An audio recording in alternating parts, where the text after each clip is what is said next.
All right.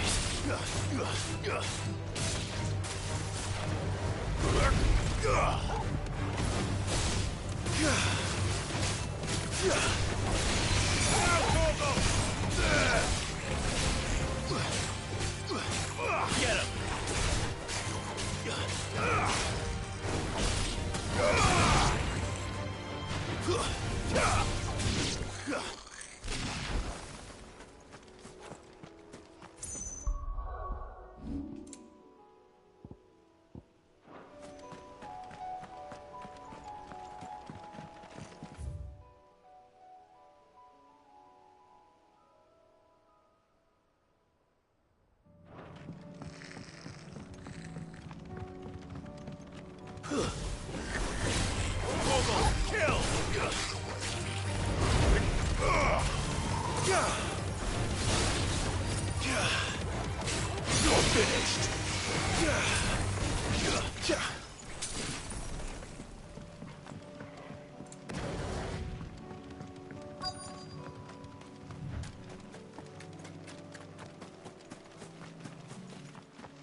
There it is.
With me, Torgal.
All right. Back to Eastpool.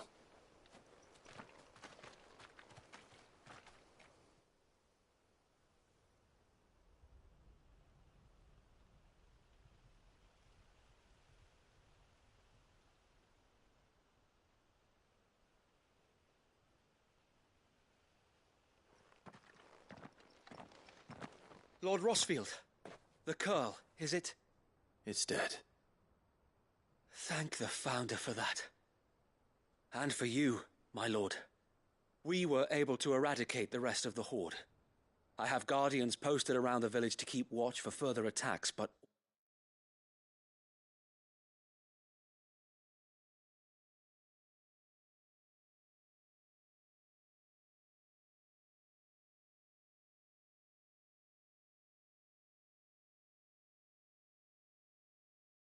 all seems quiet for now. I hesitate to say it, but I think it might be over. I think it might.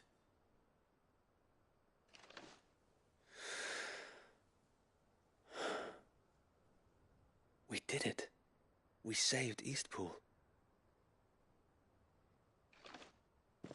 Thank you, my friends. Thank you. No, Sir Wade. It's us who should be thanking you. You brought us together. Showed us what it means to fight for what you hold dear. We never had nothing to call our own before. We didn't know what it meant to protect it, but now we do. We really do. Forgive us, Sir Wade. You and your people saved us, and still we doubted you.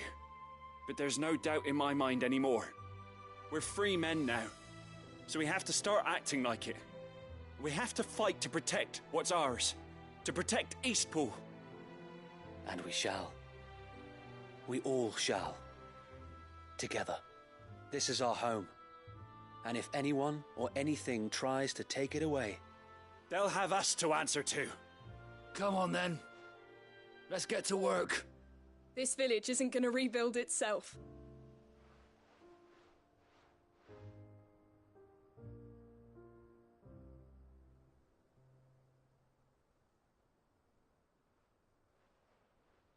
They're not slaves anymore. no. They're Rosarians. Your father took pity on the bearer's plight, and I believe if he were still with us today, this is what he would have wanted. I believe you might be right. I shall remain here, my lord, and do what I can to help rebuild the village. After all, this is my home now too, and I could hardly call myself an Eastpoolian if I didn't pull my weight. I think you'll find it's Eastpudlian, Sir Wade. But you should be proud all the same. I'll have to pull my weight too. Can't have the rest getting outclassed. Speaking of which, I ought to be getting back. Can we continue to count on your support, Martha? Of course, and I'd be counting on yours too. Us Rosarians have got to stick together, haven't we? Indeed we have. And Clive, come by the Golden Stables when you get the chance. I ain't paid you for delivering them seeds yet. All right. I will.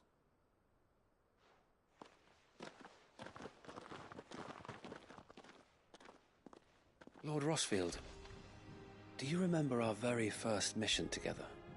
Clearing the goblins from the Stillwind marshes? How could I forget?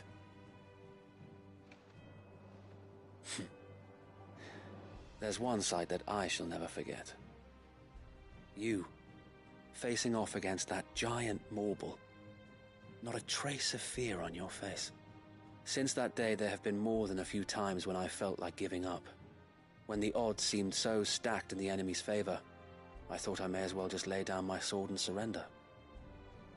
But every time I would think back to the look in your eyes that day and remember what it means to be a shield. Know that whatever trials Eastpool may face, I shall never lose courage.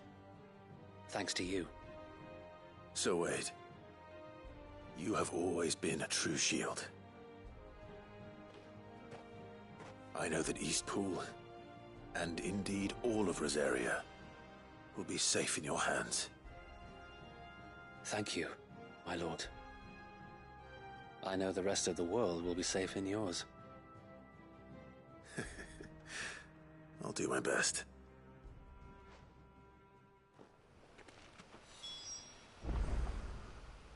Thank you again for all you have done for me and mine, my lord.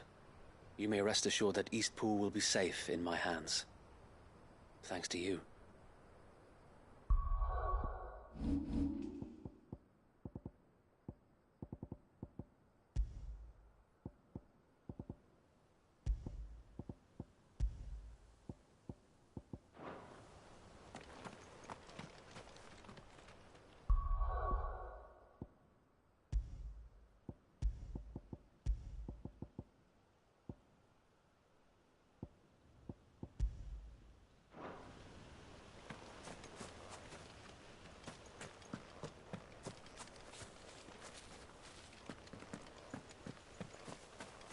We couldn't have done this if we hadn't all pulled together.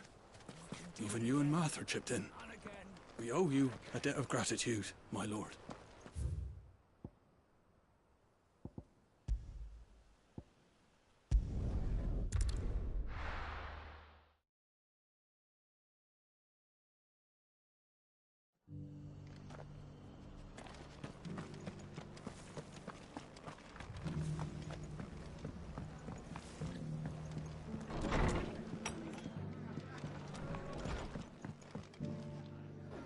hero returns. It's lucky you came by when you did, eh? Not only did my seeds get delivered, but you went and saved Eastpool and all. I just did what I could. And it's only right that you get rewarded for it. Take it before I change my mind. Thank you, Martha. So, Eastpool's finally back on its feet again. And a home to free bearers. Who'd have thought we'd see the day, eh? Well, it was your idea. I know that, but I never stopped to think what it would mean. Bearers in charge of themselves, thinking for themselves, working for themselves. Like your hideaway, but not even hidden away. Though I suppose the rest ain't much different nowadays. You know, bearers living free like that reminds me of when I first met Sid. Loath as I am to recall that particular day. I take it you didn't always see eye to eye. What happened? Well, if you really want to know, I started doing what I do long before I met Sid. In fact, that's how I met him. Or at least how he came to meet me. He showed up at the stables one day, asking questions about who'd been buying up bearers. Founder knows what he thought I was doing with them. Running a hunt, poking around in their innards. Something awful anyway. Me, I thought he was a new constable. Thought the game was up. But somehow we both managed to work out what each other was about. And before I knew it, the cheeky arse was rattling on at me about how I was doing it all wrong. After all my hard work. Told me I was giving them relief, but not freedom. That my bearers were still dying as slaves. Got right under my skin, it did. Told him if he didn't like it, he could bugger off and report me to the garrison. And you know what he did? He smiled. And then he laughed. And then I did the same. We made a pact that day, that whenever one of us was in need, the other would always be there for him. And you were? Well, we both wanted the same thing. To make life better for bearers. Just like your dad. Do you know I was born right around the time Elwyn became Archduke? Growing up, I saw how he tried to change things. He certainly didn't lack for ambition, that one. Indeed. But the loftier one's ambitions, the harder they are to achieve. Which is why those of us who follow in their footsteps need to finish what people like Sid and my father started. Suppose you're right, aye. And if we don't manage it, there's always them who come after us. Good thing we've got a few half-decent sorts waiting in the wings, eh? It's almost enough to give you a little bit of hope. Just a little. Anyway, enough nattering. Better get back to work. Let's see about making everyone some dinner, shall we? The least the folks who saved Eastpool deserve is a hot meal. And you and me ain't gonna save the world on an empty stomach neither. That sounds like a wonderful idea.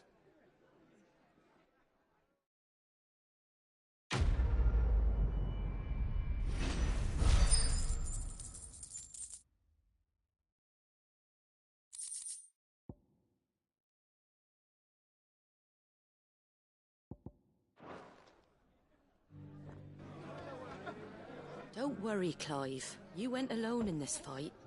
Whenever you find yourself in need, be it of money, men, or a bowl of hot stew, the stable's door is always open.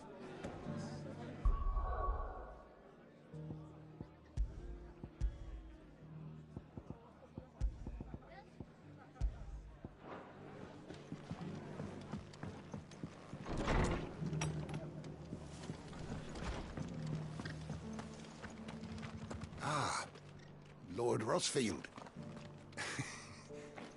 Don't look so surprised.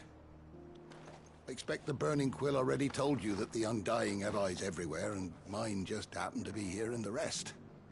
I wanted to thank you, my lord, for all you've done for our people. You've rekindled the fire in the heart of every true-born Rosarian, like the Phoenix.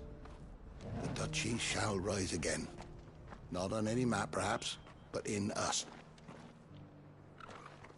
I wish you the best of luck on your journey, and may the Firebird's flame burn ever in your heart.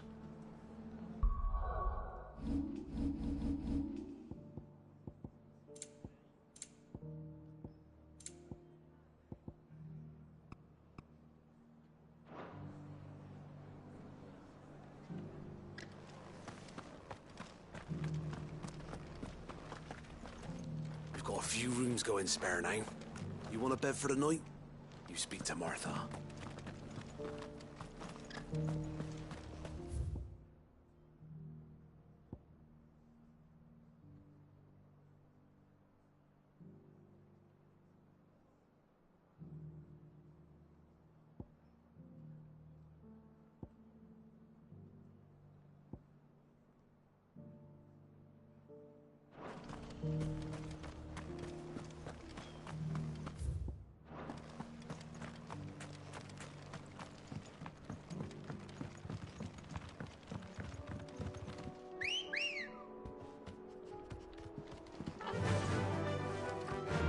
Run like the wind.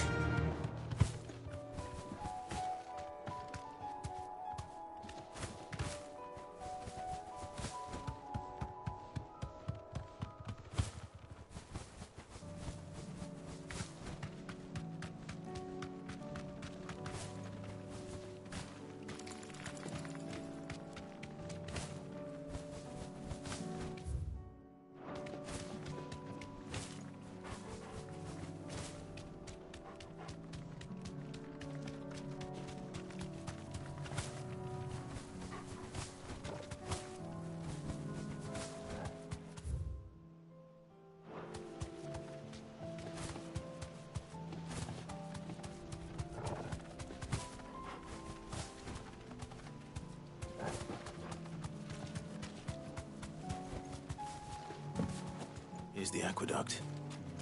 Now to find our stonewort. Yote mentioned blood-red petals.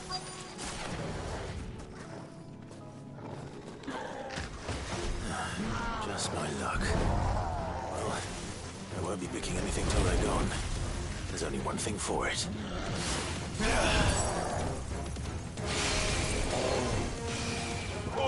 Kill!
Here it is.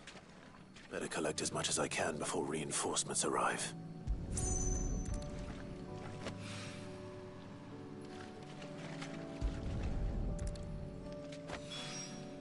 Right. That should do it. Let's get these back to Yote.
time to fight.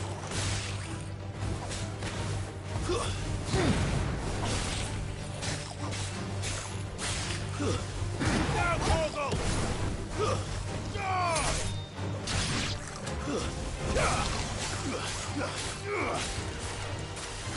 Nice try.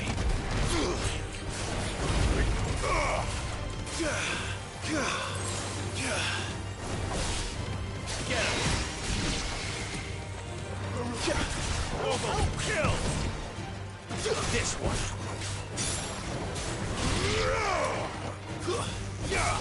Attack!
Good.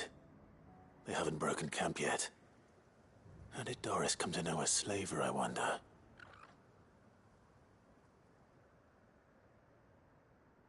We've waited long enough. She's not coming. Ready the bearers. We're leaving. Back to civilization, is it, Mom? With all haste, lest any of you lackwits start talking like these feckless bumpkins. I presume your men are ready. We've suffered too many delays as it is. Any more and I'll be docking your pay. Yes, Mom. Oh, but before you go, it appears we have company. Kill him. You're welcome to try.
So much for your escort.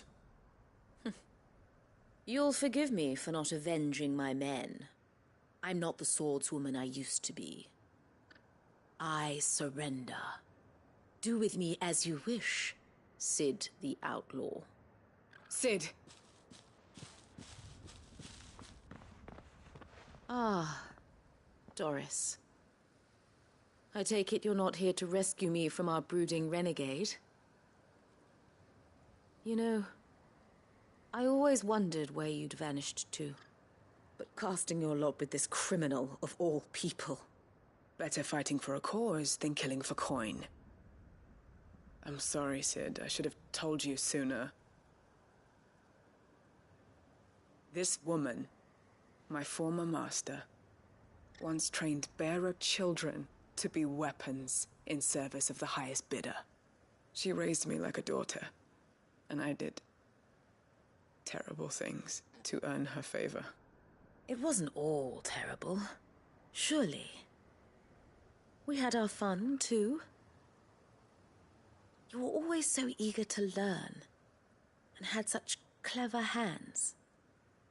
All my other children took either to the blade or to the books. Always either or. But you proved yourself a master of both. That's why I kept you for my own.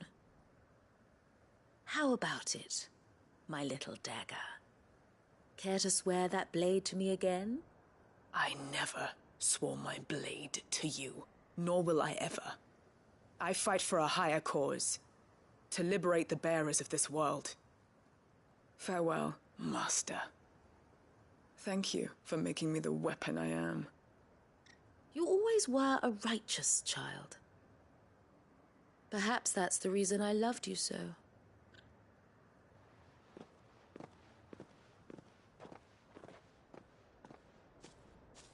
What do you want to do with her? I am not the killer she wanted me to be. Not anymore. And she no longer has friends in high places. The Dame does, though. Her connections at the Imperial Court will see that justice is done. All right. If you're certain. I am. And thank you for everything. Now, I better let these bearers know that they're safe.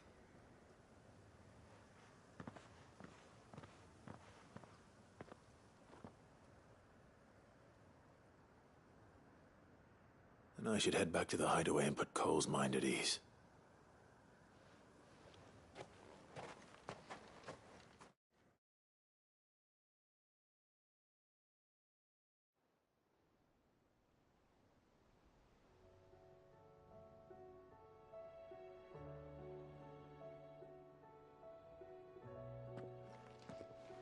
Welcome back, Cid.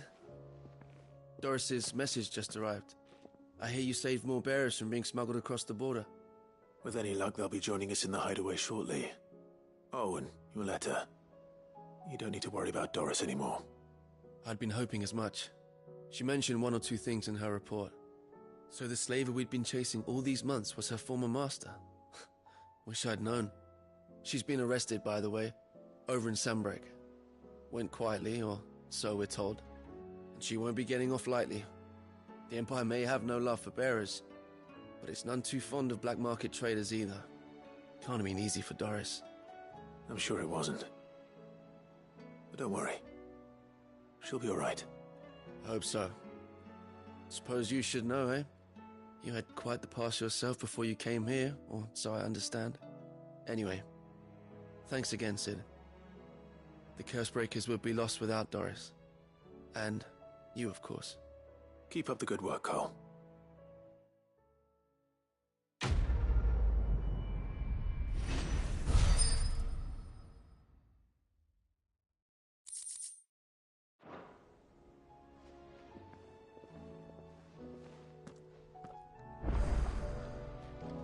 I am certain we will find what we seek in Ash, and learn the truth of Ultima's origins.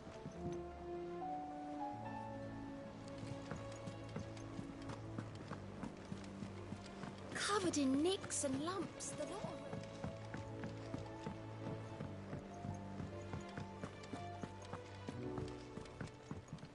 Back again? How may I help you today?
Study it well, Clive.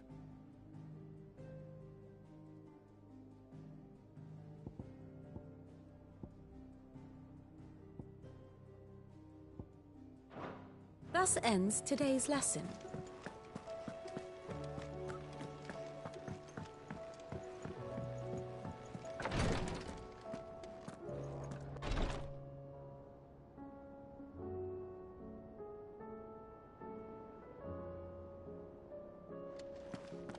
He swears he'll take his medicine, but it's up to you to see that he doesn't just take it with him.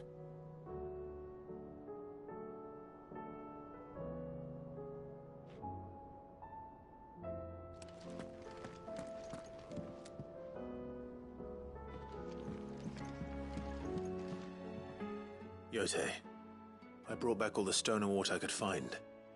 Will this be enough?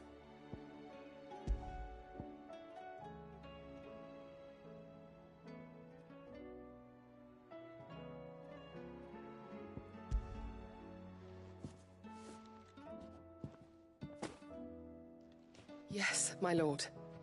Thank you. I'm sure it will serve us until we can find another source. I'm very glad to hear it. You and His Grace are very much alike, you know.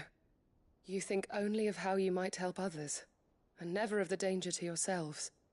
No more than you have minding my brother. You've risked a lot for him, and I thank you for it. I am honored that you should say so.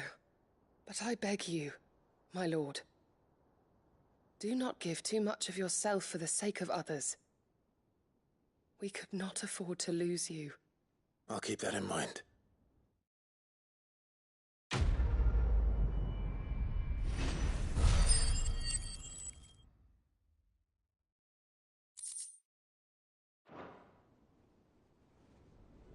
You and your brother really are alike, my lord. Though selflessness is a virtue, I beg you, please take more care of yourselves.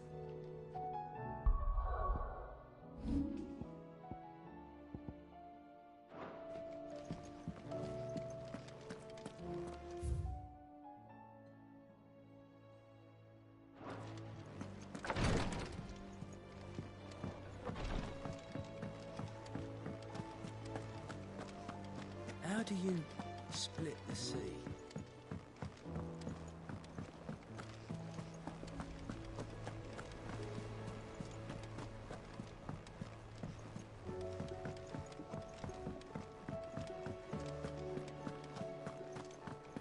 The stew's awfully thin these days.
Let's go.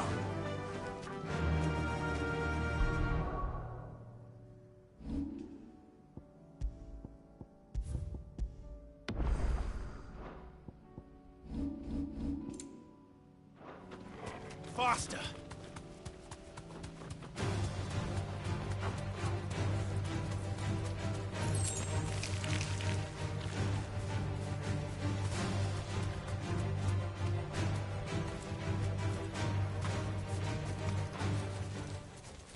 People of armor might not have been the friendliest sorts, but they didn't deserve this. Not that the Aether cares. It springs up wherever it likes. Nowadays that seems to be all over. Mind how you go, Sid. There's a Kashik about.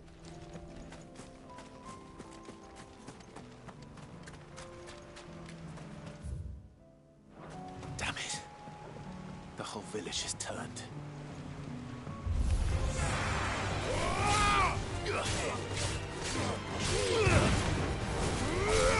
All yours, Torgal!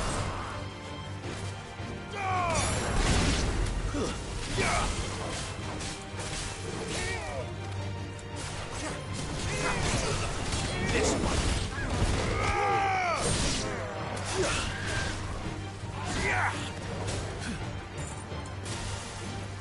Garuda! And her, Torgal.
This one. All yours, Torgal.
time to fight.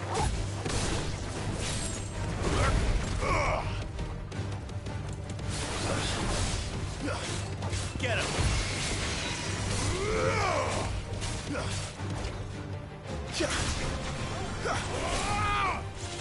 Waken wind!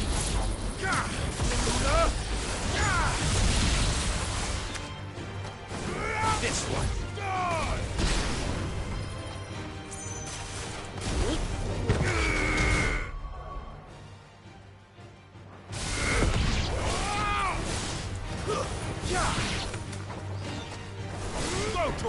Stay down!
I'll need to deal with these ones first.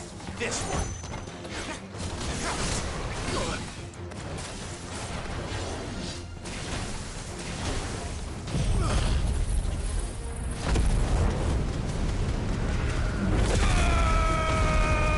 All yours, Torgal.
Now to find this spherical echo.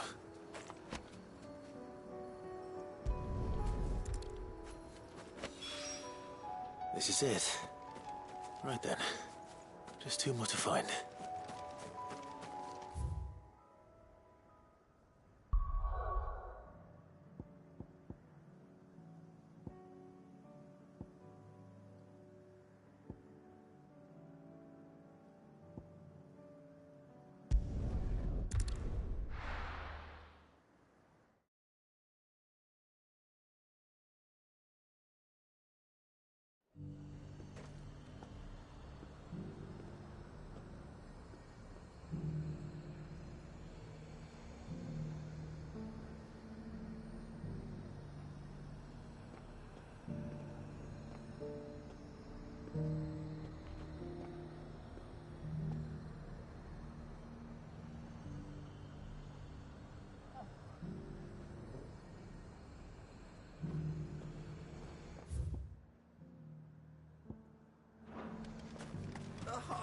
The Dominion's all but done for. Was that shouting I heard from the barracks? Well, that sellsword the Dame's so fond of. That was some fine work you did up in Moor. We'll, see to our own affairs from now on now. Duke's got big plans for the Empire. Do you think he was the only one who survived? And you're just gonna fall into line? What else can I do? I've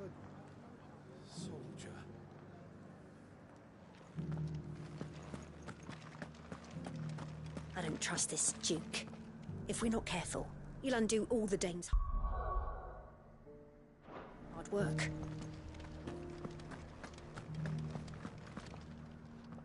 Oh, Clive. What am I to do? My wards and I may soon be without a home. What's happened? The High Cardinal has descended from his lofty throne and taken up residence here in Northreach. The High Cardinal? Leader of the Council of Elders, second only to his Radiance at the head of the Imperial government. Not that any of those things still exist. Now he goes by his noble title, the Duke of Oriflamme. And what does he want with Northreach? He wants to transform it into a military stronghold, a foundation upon which to build a new Sambrec. He's already secured the support of the various army remnants, with promises that they shall be afforded the respect they deserve in his empire. One built on the confiscated property of the people. He would rob the populace to pay for it. Believe me, I have used every means of persuasion to discourage him from this folly. But for whatever reason, he will not listen to me. What does Captain Philippe make of this? When the town was under attack, it was him the soldiers rallied around. Couldn't he use that influence again? How? By speaking out against one of the most powerful men in Sambrec. A man whose stated aim is to revive the empire Philippe's comrades swore to serve, and to improve the soldiers' lot within it. The captain can offer them a regular supply of gruel, and an occasional trip to the Vale to help them forget the terrors they face each day. The Duke offers them a vision of strength and safety. No. Any attempt to incite mutiny would cost Philippe the support of his men, if it did not cost him his life. But given the mood around town, mutiny may yet be unavoidable. The people have little appetite for further deprivation, least of all when it serves only to elevate others. And who could blame them? Clive, would you appeal to the Duke on my behalf? For your services to Northreach, you have the respect of the soldiers, and they will take you to His Eminence if you ask them. And unlike Philippe, no bonds of loyalty prevent you from speaking your mind to the man. Well, will you try? You could hardly fare any worse than I did. I'll see what I can do. Thank you, Clive. Tell me then, where will I find this Duke of Oriflamme? In the garrison? Overseeing the troops, yes. All right. Wish me luck.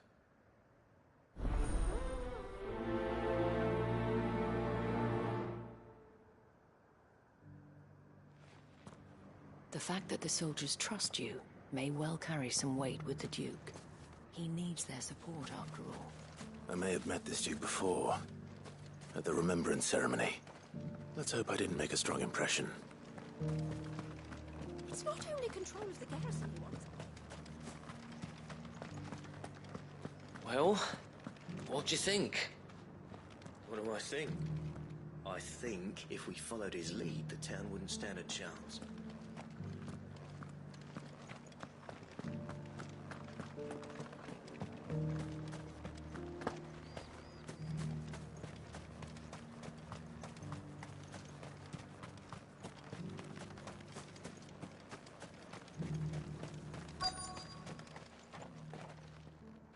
Halt!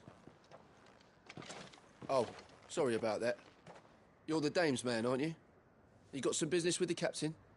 No, actually. With the Duke. I was hoping I might be able to speak with him.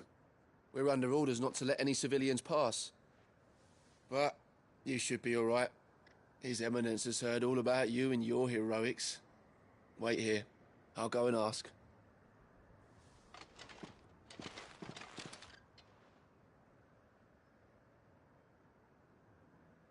So, you are the sellsword who lent his aid to the garrison. The Empire owes you a debt, and I shall see it repaid. But tell me, is it wealth that you seek, or favor? Neither, Your Eminence. I thought only to inquire about your plan to turn Northreach into a stronghold. Ah, I see. You are worried the expanded garrison will render your services redundant. Yet you needn't be. A proud fighting man like yourself shall always have a place here. Pride of place, in fact. For too long has the contribution of the noble soldier been under-reckoned. But no more. For it is they who shall see the Holy Empire rebuilt, beginning right here in Northreach. Why here, Your Eminence?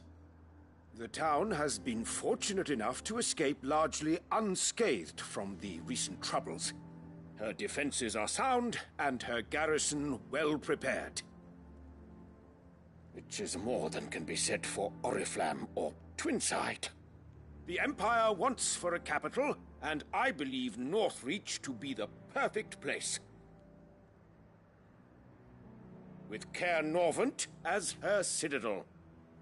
Once we have seen to the refortification of both the town and the castle, we need only build a wall around both to create a city that would be the envy of the twins. Plans are already underway for the construction. Soon enough, these thralls shall learn that they are no match for the might of Sanbreque. I fear you underestimate how dangerous these creatures are, Your Eminence. Should they return in force, you will need all the people of Northreach to come together in defense of the town. Something they may be loath to do if they've been deprived of their worldly goods. The people will do as their leaders command. If Sanbreque is to be rebuilt, she will require a functioning government. One whose authority is beyond question.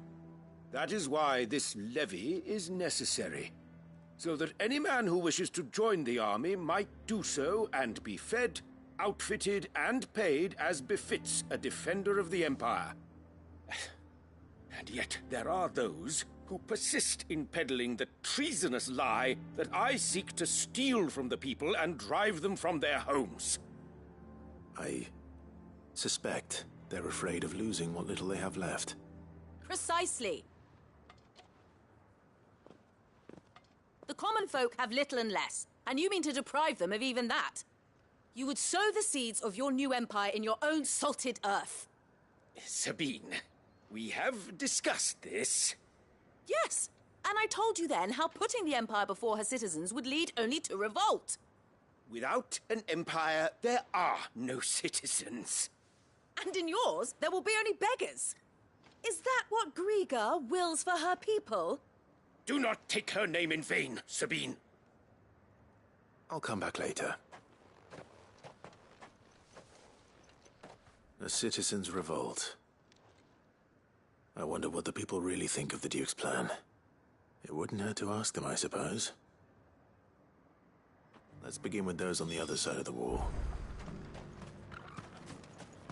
Sabine, you are embarrassing me. You're embarrassing yourself.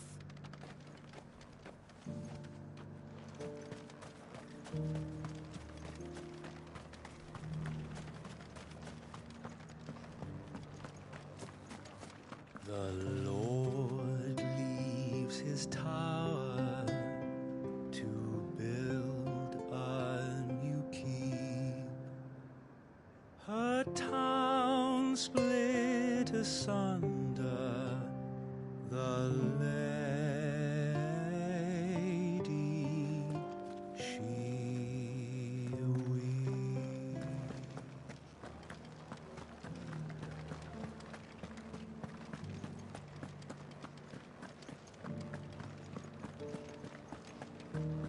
Was that shouting I heard from the barracks?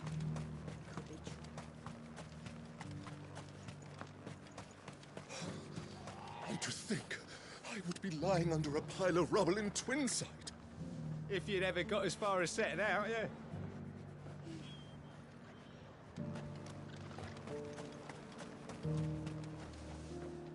A question, if you don't mind.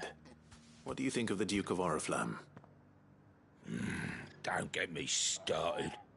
You build a life for yourself somewhere, earning for some noble to turn up and tell you you've got to hand it all over to him.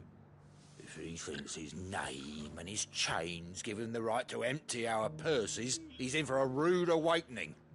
We'll do whatever it takes to keep what's ours.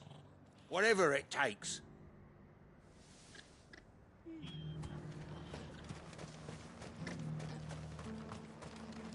The garrison salvaged what they could from Was a time the market stalls were lined with all manner of goods from the four corners of Valisthea. Now, we're lucky to find an unbruised pit or a decent loaf of rye. Sell anything today? As much as you, I'll wager. Before you ask, it's all salted. You want fresher? Go find yourself a rod and some whelks. I've been hearing a lot of talk about a certain duke. Nothing good, I'll wager. Going around acting like he owns the place. And with hardly a word to the dame. This is her town, not his. I take it you'd rather she was in charge. As far as I'm concerned, she still is. Just need his eminence to sod off back to Oriflamme.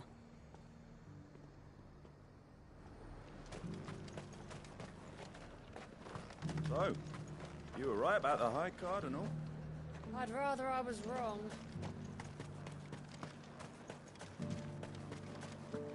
That's so cool. All right there. What is it you're after, sir? Just your opinion, actually. I wondered what you thought of the Duke of Oriflamme. Oh, him. Not much. None of us traders do. It's thanks to nobles like him that we had to set up shop this side of the wall in the first place. Couldn't have the rabble getting any closer to the holy capital, could they? And now he's trying to drive us out completely, threatening to take everything we got from us if we don't clear off. If the dame said she wanted him run out of town, I'd be straight through that checkpoint, tar bucket in hand. Well, the people seem united enough. What about the soldiers?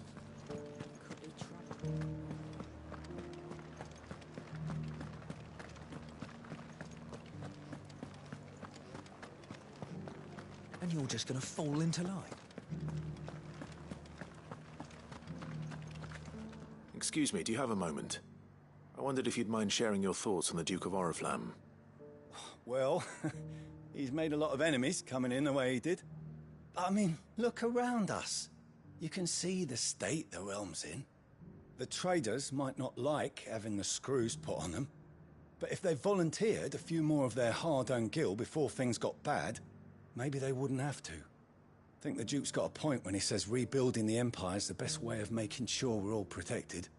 And if that means people who don't know one end of a sword from another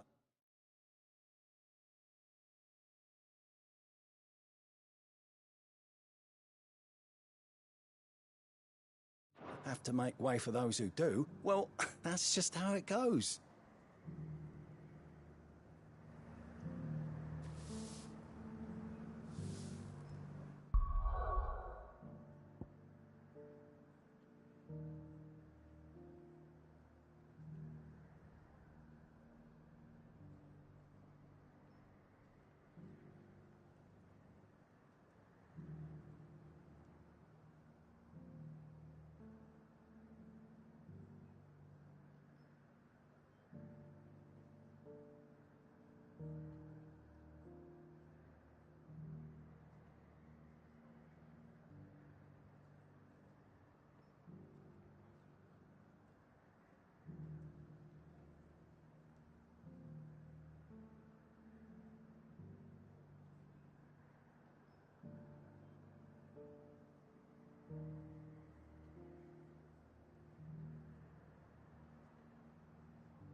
It's not only control of the garrison he wants, it's the whole of North.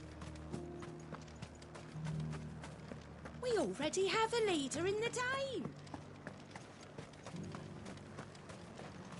One at a time now. There's enough for everyone. We don't have much, but the Dame had us empty the Vale's larders to see these poor souls fed. Because that is what we do.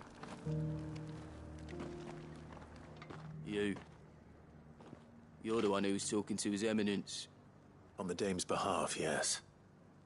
I was trying to persuade him not to take the people's goodwill for granted, but it seems my words fell on deaf ears. What do you think of his plans? I'm a soldier, mate.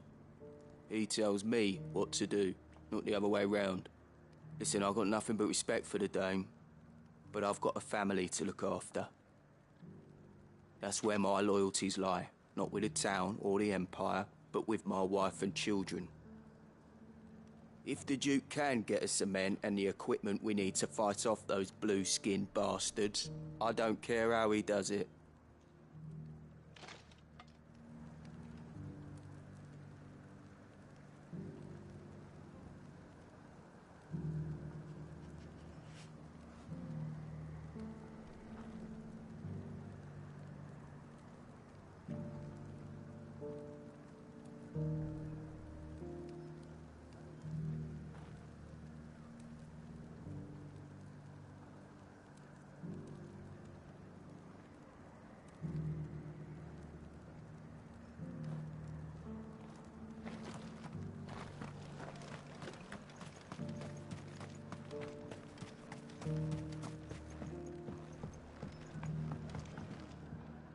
I hear the Duke of Oriflamme plans to turn this town into some sort of fortress.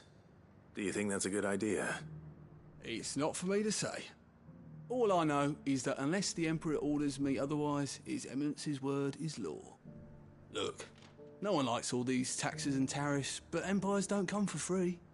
Once Sanbreque is back on her feet, we'll all reap the benefits. Let's see what Philippe makes of all this. Sabine, you are embarrassing me. A whole day to dry some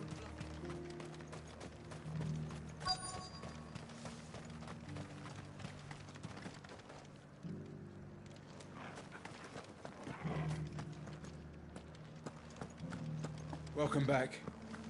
Wraiths give you any trouble? Captain, do you have a moment? For you? Certainly. Clive, wasn't it? Thank you for last time. How can I help you? I wanted to ask you about the Duke of Oriflamme. Do you intend to go along with his plan? But to tell you the truth, I'm in two minds. It's my sworn duty as a captain of the Imperial Army to obey his orders. But I can't say I agree with him. Philippe, I remember you saying that you became a soldier to protect the people you loved. The Dame included. That's right, I did. Well, she doesn't agree with the Duke's orders either. She thinks they could tear Northreach apart.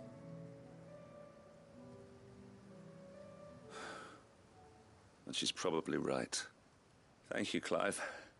I know what I need to do now. Protecting the people I love is what matters. Doesn't matter how. Well, duty calls, so I better go. Thanks again.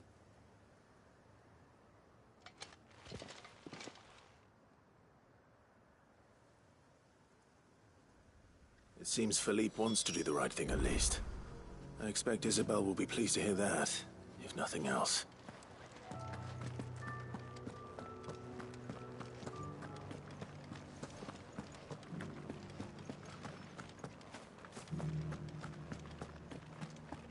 Well, what do you think?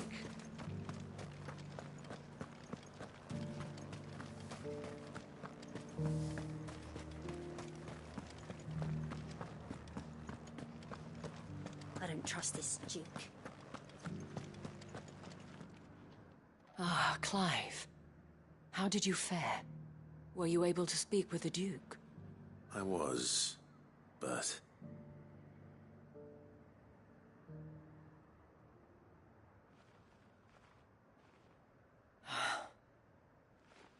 So Northreach is to be a fortress after all. Well, it will certainly help to hold back the thralls. There's no denying that. Though I doubt it will come as much consolation to the townspeople whose worldly goods are confiscated to pay for it. They deserve to be heard, Clive. To have a say in this new empire the Duke means to build. Sadly, His Eminence values their obedience more than their opinions, and hopes to reassert the authority of the state. I fear he sees the people as mere pawns on his chessboard to be sacrificed for the greater good. Needless to say, they themselves are of a different opinion, and would rather their destinies were in your hands. The soldiers, meanwhile, are content to follow their orders. And not just because of the Duke's rank, but because of his vision. I thought as much. Had I sworn to protect Sanbreque, I dare say I too would want nothing more than to see it rise from the ashes. Thank you for trying. But the battle is lost. I don't know about that. What happened to your uniform? I handed it in, along with my resignation. Told the lads I wished them well, but that I owe it to those I love to call it a day. But why? Because I realize what really matters to me. Not following some nobleman's orders for the sake of it, but protecting what I care about. Protecting Northreach. I honestly don't know when those monsters will return, but I'm certain they're not finished with us yet. And when they do come back, we need to be ready for them. We need to stand together, all of us. And with you to lead us, milady, I reckon we can do it. It was you who finally convinced me, Clive. There's no point following orders if they go against everything you believe. Indeed. All of us, standing together. That has always been Northreach's best hope, and one which still lies within our grasp. We have only to turn our attentions to the true enemy. Thank you, Philippe, for showing me what I must do. Anything for you, milady.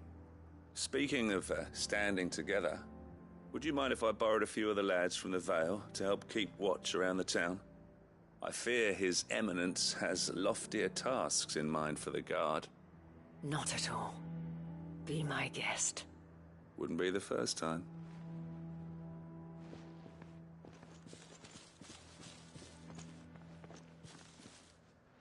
There may be hope for Northreach yet. Especially with men like you and Philippe to champion our cause. I, for my part, shall continue to work upon the Duke, in the stubborn belief that I might still tempt him into joining hands. But I suspect I shall have to call upon your aid again. Until then, Clive. Until then?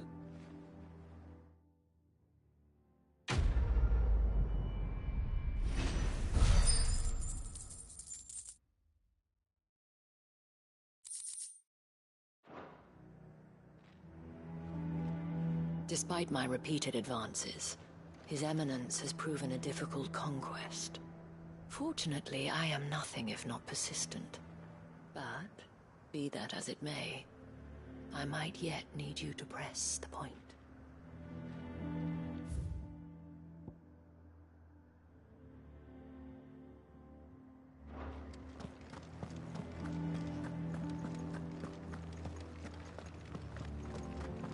Your town needs you. I need you. But the Duke would have me clapped in irons.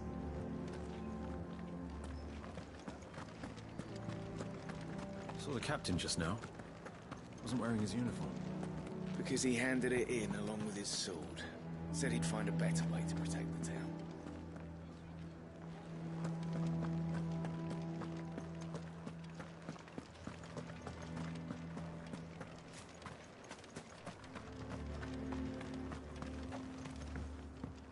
If you ask me, it's about time they made a few sacrifices.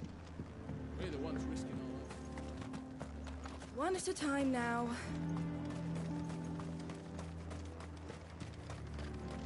How long will it take to repair Caernarvon? That depends, your lordship. Much of the fort will need rebuilding entirely.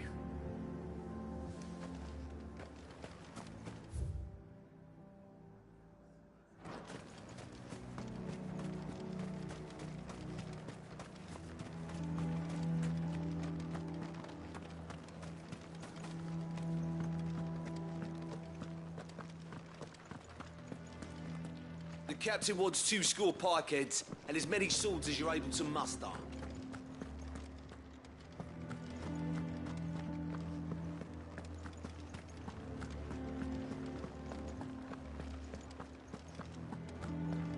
I would speak with this Duke. The way things are going at the garrison, it'll be up to us.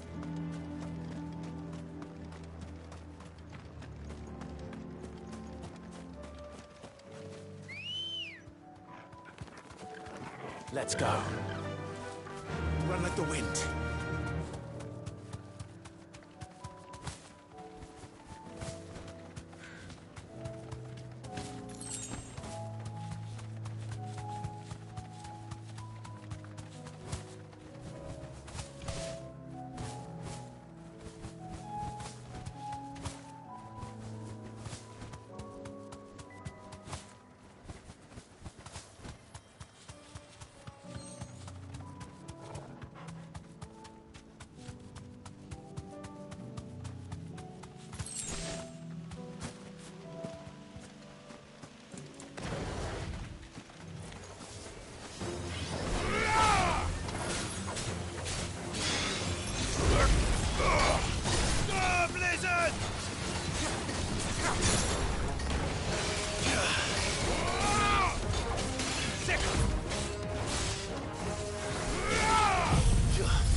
Two down, one to go.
That's all of them.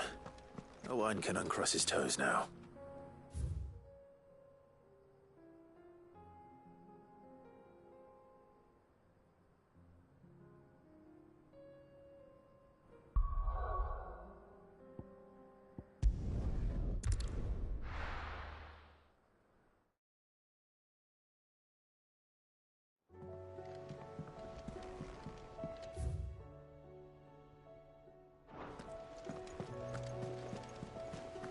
covered in nicks and lumps, the lot.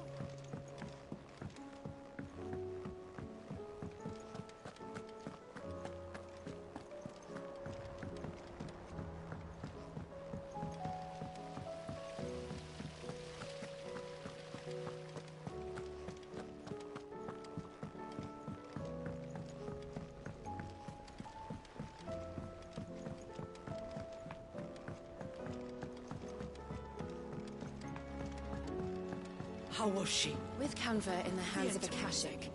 Ah, Sid. Wasn't expecting you back so soon. So, is it good news or bad? Good, thankfully. Here. Ah, that's brilliant! Thanks a blimmin' million! I'll fit 'em to the smelter right away!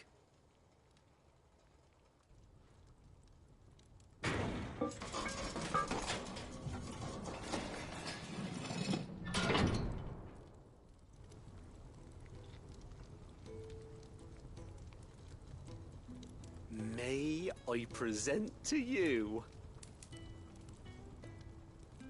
the Telemon Furnace! Ain't bad, is she? She's a beauty. You saved my bacon again, Sid, and I ain't about to let your good deed go unrewarded. It's fine, really. My bag's flexible enough already. Oh, don't say that. I'm sure I can make a few improvements to it yet. You could just buy me a bigger... How about that clasp? Looks a bit stiff. Reckon you could loosen it up and make some more room? And I reckon I know how. With a new alloy we've been working on. The Telemon Furnace was just what we needed to perfect it. It's a metal, see? So it's lovely and strong, but it's also, well, stretchy, if you can believe it. Stretchy metal. Well, if you insist. That is the spirit. You'll love it, I promise.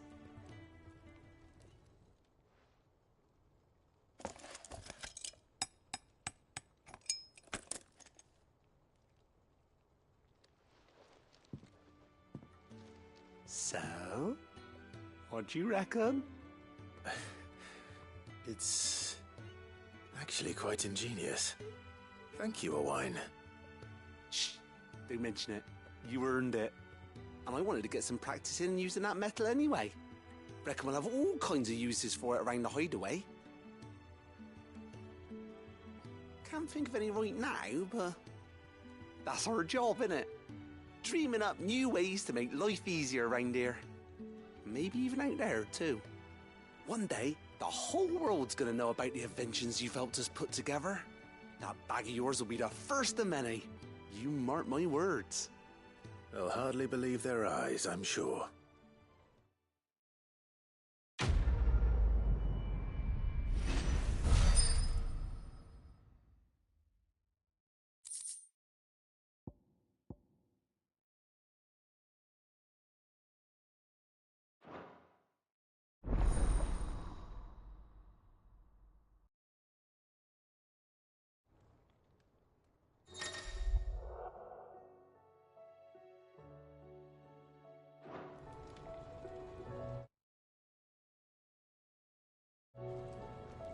Right then, let's get back to work.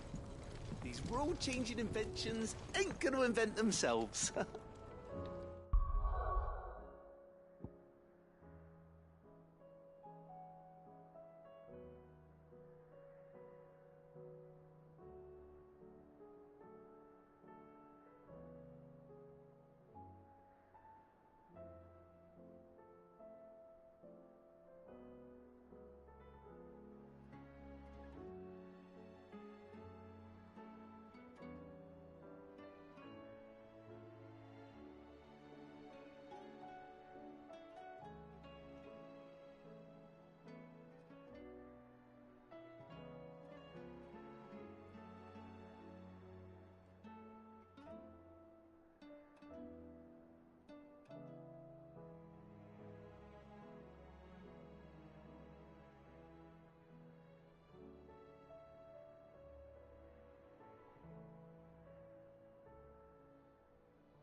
Ah, Clive. You'll be pleased to know that the negotiations are progressing well. That is good news. Yes. Our comrade in Randala has just sent word that the contract should be signed very soon. But I still have...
much and more to prepare. It's a huge undertaking moving this many bearers at once.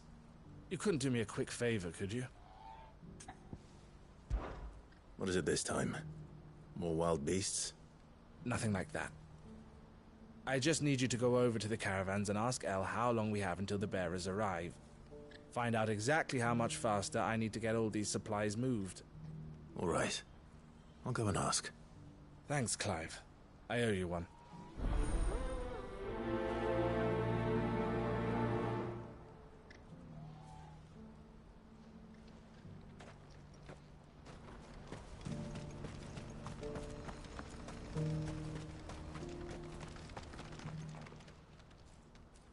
Don't blame yourself, El. This is their fault, not yours. I know, but... No buts about it, all right?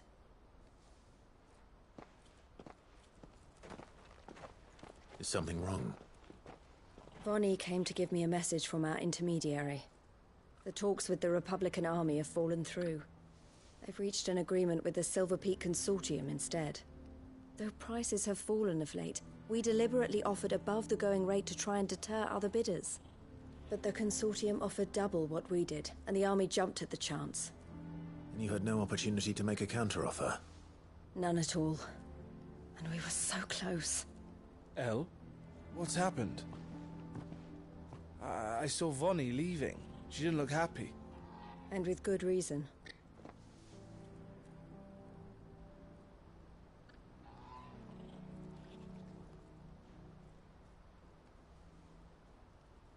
But I thought we were the only ones the Fist were speaking to about the bearers. How did the Consortium even find out about this? It's not so surprising. They have ears all over the Republic. This isn't over. The Consortium will have to sell these bearers eventually, And at the price they paid, buyers will be few and far between. I'm going to Randalar myself. Alone? You sure that's wise? Are you offering to be my bodyguard? How kind. Meet me at the checkpoint near the capital gates. I'll send an owl ahead and request a meeting. You go to Cashlock, Theo, and get everything ready. We've waited far too long as it is. Even if I fail to free these bearers, there will be others. Someone needs to prepare the place and keep any prowling beasts at bay. Oh, and that's me, is it? Well, it looks like I'm following orders till she gets back from meeting the Silver Peak Consortium, who've been doing their best to undermine our scheme. She'll never join them after this, surely. No, she said it herself. She still has plans for Cashlock, even if this one falls through. She means to stay with us, then. I can't say I'm not happy to hear it, but... is this what she really wants? You have to trust her. You're right. It's what she wants now. And if Elle's off fighting for the cause, I should do my part too. So I bid you farewell and safe travels, my friend. I'll gather my men and leave for Cashlock. We'll make sure the place is well stocked and defended. You go to Randalar and see if you can stop my sister biting the Consortium's heads off. If she won't consider her prospects, someone has to. I'll do my best.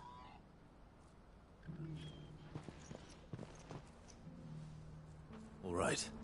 To Randalar, then. And better not keep Eloise waiting.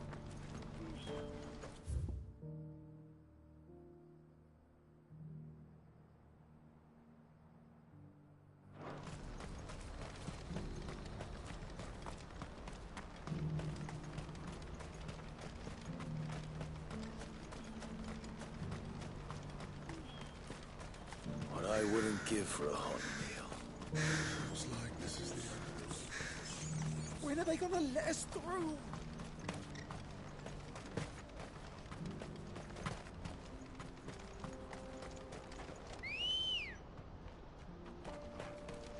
Good girl.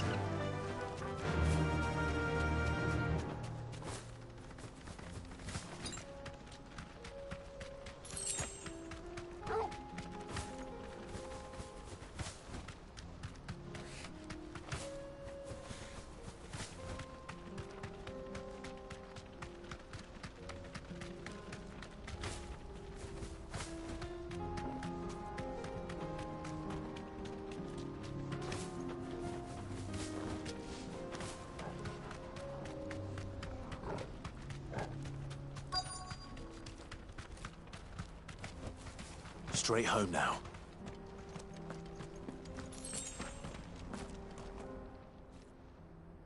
I hope I didn't keep you waiting. Did you arrange to speak with the Consortium? Here they are now. You wish to consult with me? I did. It's about the bearers you recently purchased from the Fist. We had all but finished making arrangements to buy them ourselves, and then you stepped into the fray.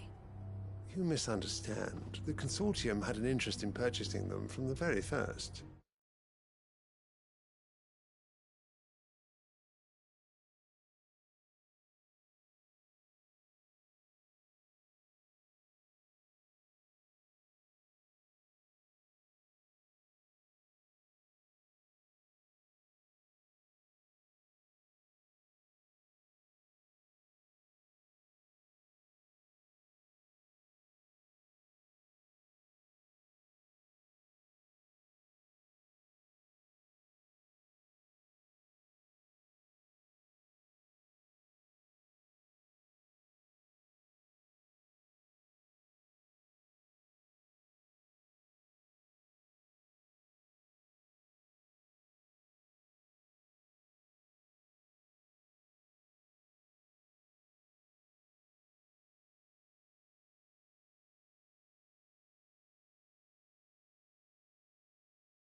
It was only our regard for you that kept us from bidding.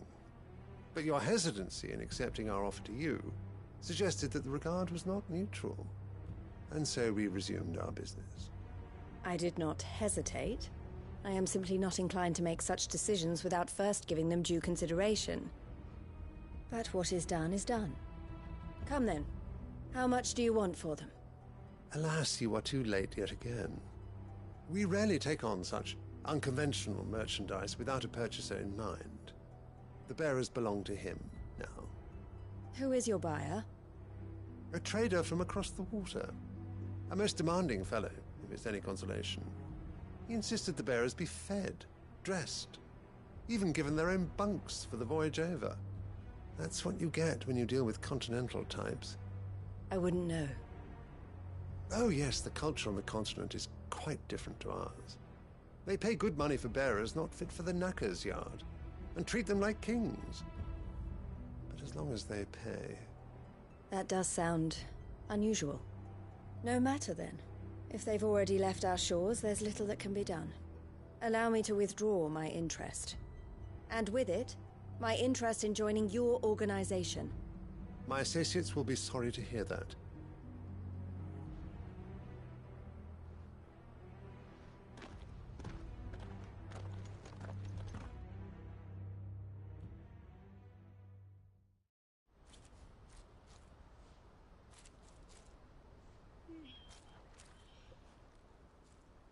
I'm sorry you weren't able to save them.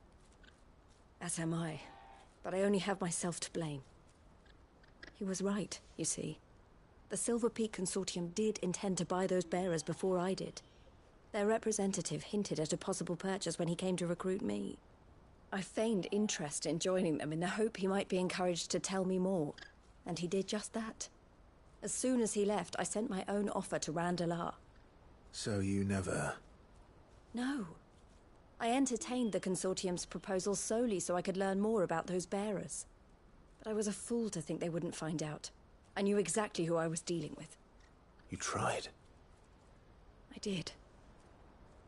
And if what he said was true, the bearers are to be well treated.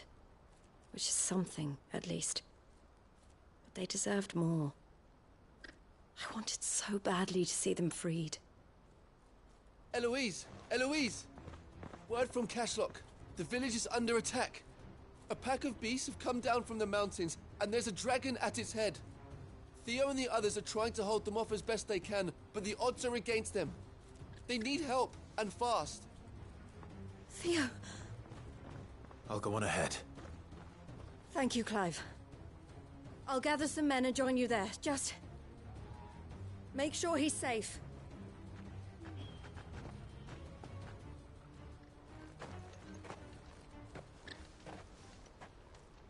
Hold on, Theo. I'm coming.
can walk from here.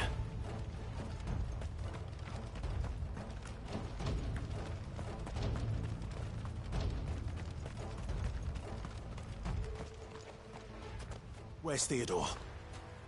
Upriver! He led the dragon that way to keep it from the village, but the whole area's flooded with ether. We just have to pray he makes it out in one piece. I can do better than that. Torgal, with me.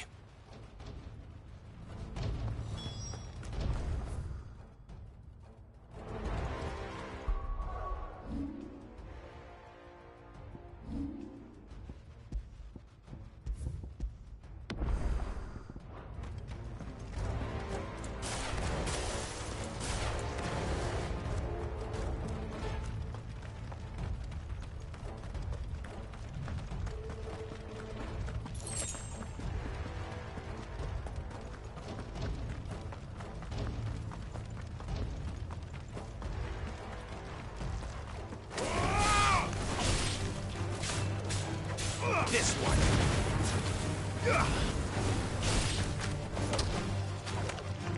Vocal. Get him. Shiva.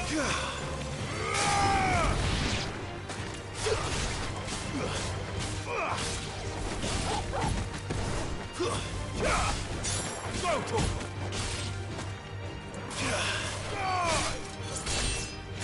Get him.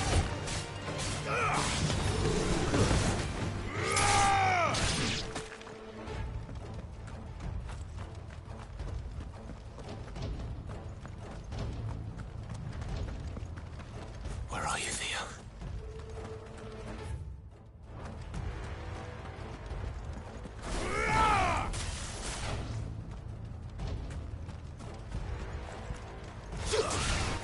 Over here!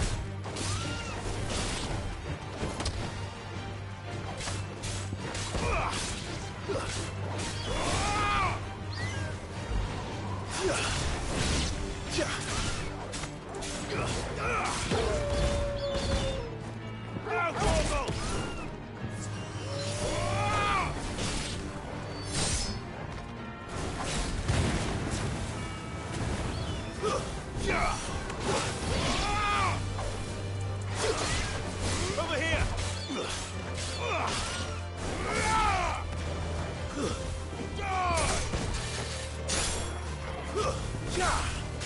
All yours, Torgal!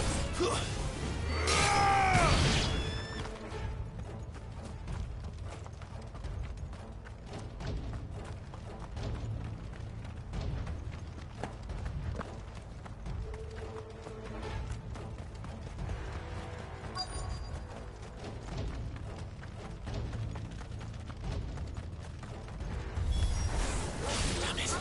The ether's too thick. These creatures have already turned. Stop, Blizzard! You're finished.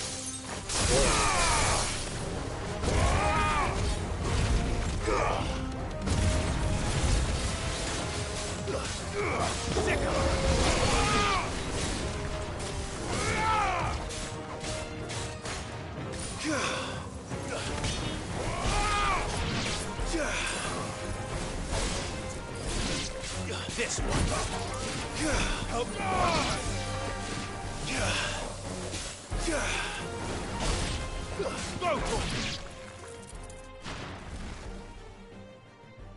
I can't waste any more time.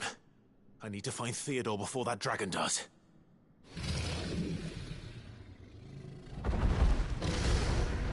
Looks like it's found me. This thing's turned as well. This isn't going to be easy.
Clive? Theodore, you had me worried for...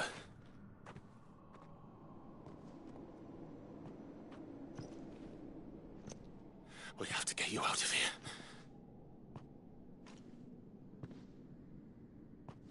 I think it might be a little too late for that.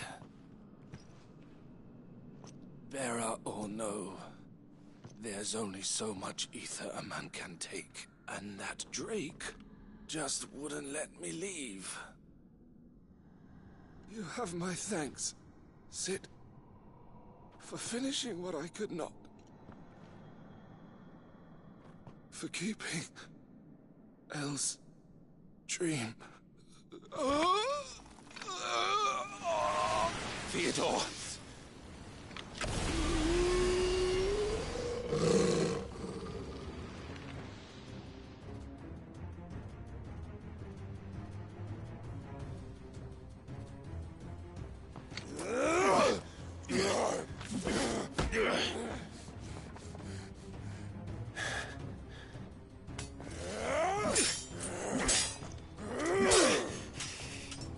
Don't make me do this. Stop it, Theo! Stop! Stay back, Eloise! He's turned. And so will you!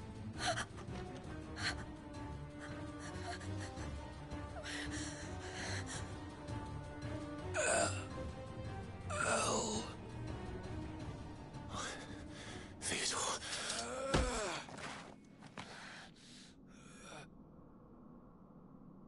Take care of my sister. Theodore, wait. Goodbye, Elle.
Thank you, Clive.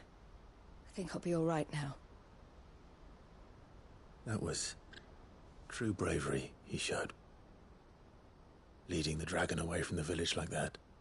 His first instinct was always to protect people. To put others' well-being before his own.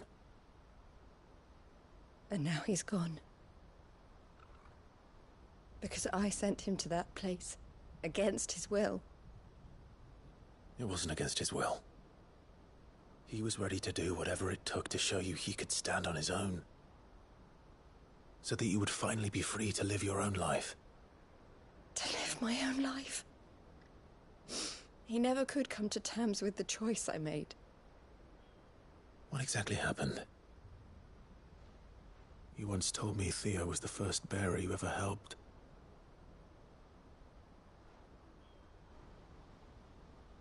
We grew up in Canva. We were born to one of the great trading houses. And I was chosen to inherit the family business. I had my father's head for figures, you see. Theo did not. While I studied the art of commerce, he played at soldiers instead. A late bloomer, in more ways than one. For unlike most bearers, it wasn't until his 15th summer that his powers awakened. My parents tried to drive him out of the house and into the care of the constables. But before they could, I took him into mine. Theo told me something else. He clearly admired your devotion to the cause of freeing others like him from slavery. But he said you deserved a better life than this. He wanted to free you from what he called your bonds, just as you freed him from his. I would be lying if I said I had not wondered from time to time how much easier my life might have been if I had allowed Theo to be taken and devoted myself to the family business instead.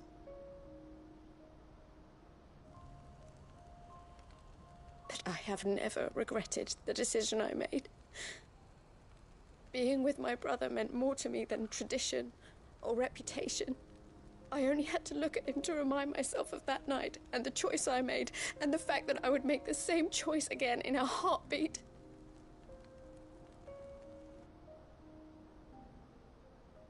He was never a burden. How could he even think that? If anything, I was the one who weighed him down. You weren't, Eloise. He said it himself, that he had always been grateful to you for saving him, and that he wanted to repay you by letting you live the life you were denied. Neither you nor Theo weighed each other down. You loved one another. You did whatever was necessary to continue living your lives together, and you always would have. You're right. All I ever wanted, all I ever did, it was so we could be together. Oh, Theo, why did you have to...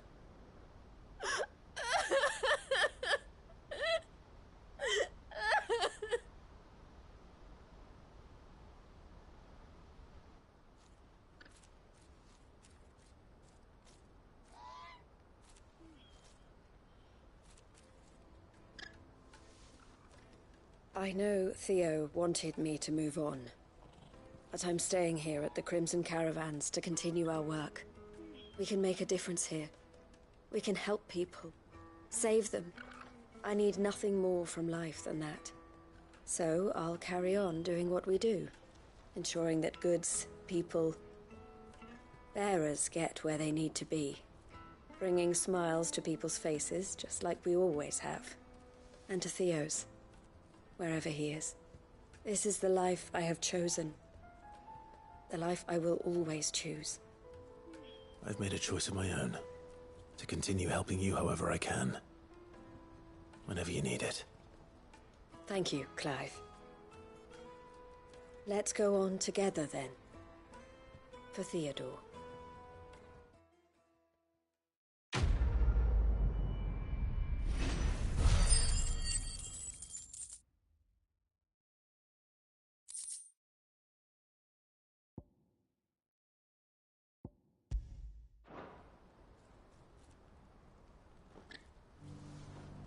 The Crimson Caravans is my family business now, and I would not exchange it for the world. I brought Theo here to be safe, and I have never looked back since. I've never seen Miss L cry before. Is Theo really gone then? He's never coming back? That's true, and we have to look after Miss L, just like Theo looked after us. Poor old Theodore. We may have been rivals in business, but I never wished him ill.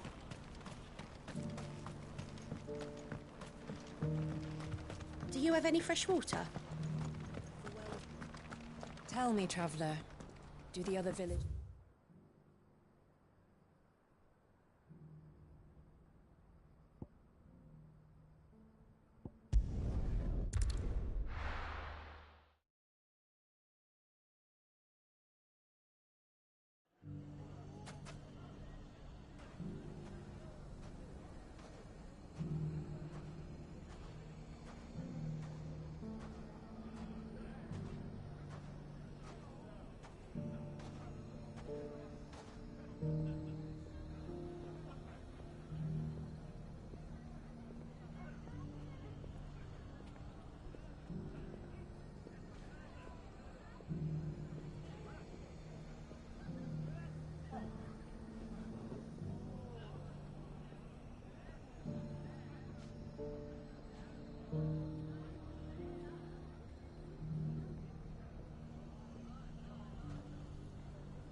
Everything's back the way it was. I don't know how they did it. Take that, you naughty thief! And that!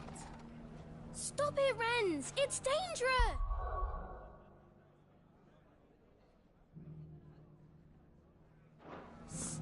Everyone round town saying Master Lubor's going to be the new mayor. Well, there's no doubting he's the best man for the job. But you'd think he had enough. Clive! To what do I owe the pleasure? I just wanted to see how the town's been faring since you brought everyone together. Since we brought everyone together, all is absolutely wonderful. Conrad and Natalie's hands remain safely away from each other's throats and firmly at the helm. Our stores are full, and the bandits still too disorganized to raid them. Just as the good Lady Jane and Lord Underhill intended. Are you a lord? Lubor's going to be one too. They're going to make him the Lord of Dalimil, because of how he stopped all the grown-ups from fighting. It's the mayor of Dalimil, dear child, and the vote hasn't taken place just yet. But if the people wish me to lead them, I shall. And my first act will be to build a school so that menaces like you two learn not to interrupt your elders. Speaking of menaces, there may be a rather worrying one just over the horizon. May there indeed. I'm afraid the example Conrad and Natalie set in putting aside their...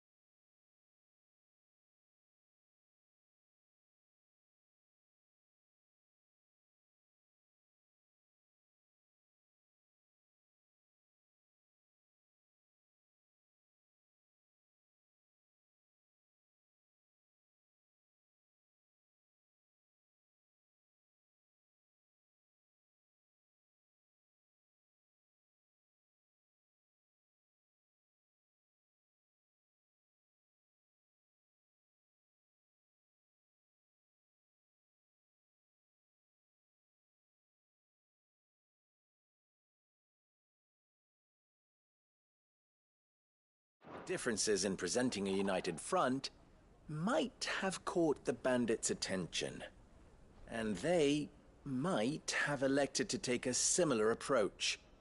They have formed what one could call a League of Outlaws, and they grow more organized by the day.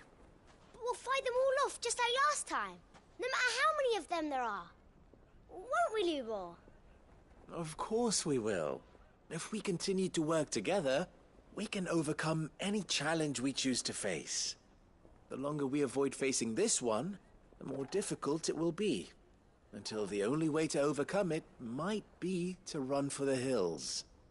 Our best hope is to nip these efforts at organization in the bud, by finding those ne'er-do-wells who have yet to join the cause, and ensuring that they never do. Perhaps a certain Lord Underhill might be willing to lend us his aid once more? How could I refuse? Thank you, my lord. Victor will fill you in on the particulars. I have him stationed by the Desert Gate, receiving and collating reports from my scouts. Such an amenable soul. He reminds me of you. I'll go and speak with him.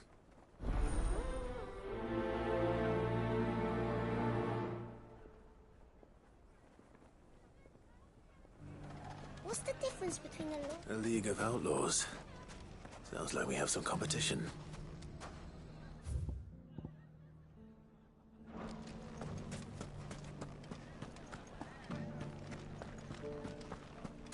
We may have bloodied the bandits' noses, Sid, but it seems we have not yet broken their spirit. Victor is helping us to keep track of their movements.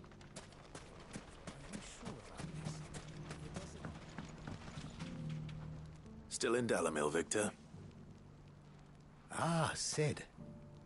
I thought you'd have returned to Cosnes by now. I did. Then I came back. I've developed something of a fondness for the place. And having worked so hard to see it saved from one fate, it would seem remiss to abandon it to another. A sentiment Master Lubor certainly isn't shy about exploiting. Hence my doing his bidding yet again. You're not the only one. What does he want you to do? He asked for my aid in putting down the bandits. And he said that you might be able to help me find them. Then you've come at just the right time. I was on my way to speak with Conrad about how to organize our forces. There are more camps in the vicinity than we can safely strike at once. But we must strike together, and we must strike soon at as many camps as we can. We can't give this league of theirs time to rally its forces. All right. Which camp shall I take? There's one upriver. Just out there, across the dunes. Leave it with me.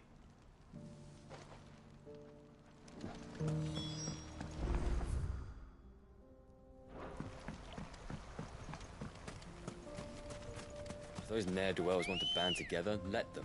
They'll be no match for us. Let's go.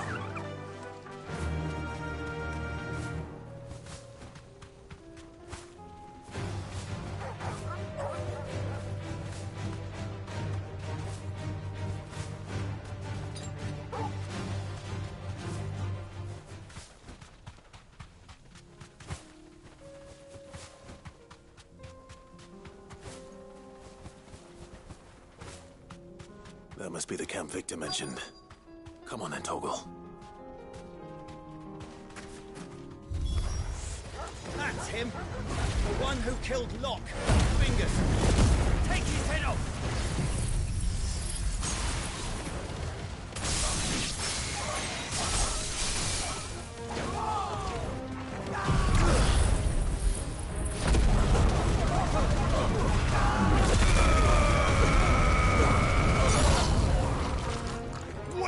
Wins!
I'd better let Victor know. Cid, where are you? Ah, I see the bandits didn't pose you any trouble. No, but that's not why you're here, is it? No. Something's happened. We need you back in Dalimil. What is it? The whole town's in uproar. They're saying that Lubor is a bearer. What? Seems that one of our parties wasn't as thorough as they should have been. They let one of the bandits escape, and his escape route took him right through Dalimil. Some of the children spotted him, and he was about to silence them. And when Lubor felled him with a bolt of magic, and without a crystal. But that's not possible. It is, if he's a bear. And has been hiding it all these years, which is what people are saying. If he has, well, I wouldn't blame him. No man is branded by choice. Still, all those people see is a man who's lied to them all his life. One who was made a leader of himself when the world believed he should have been a slave. Fuck. I don't know where we go from here, but I know one thing. Lubor needs all the friends he can get right now. You're right.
And now everyone knows.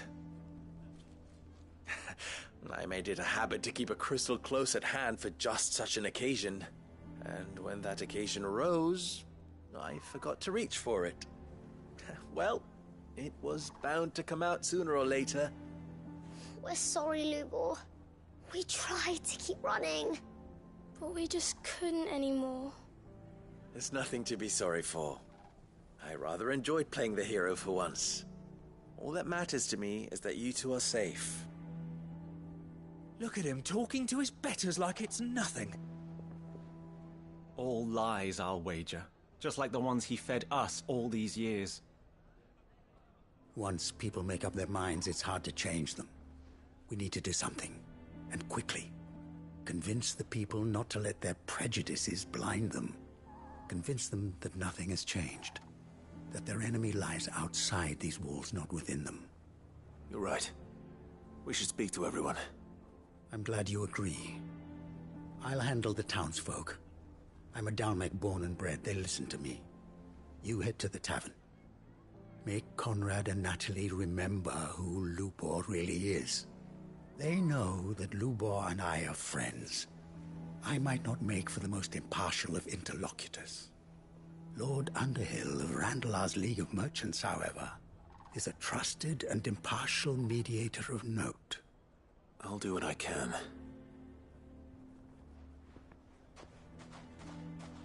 Lubor, stay here with the children. I can't promise anything, but we'll try. And that is all I can ask of you.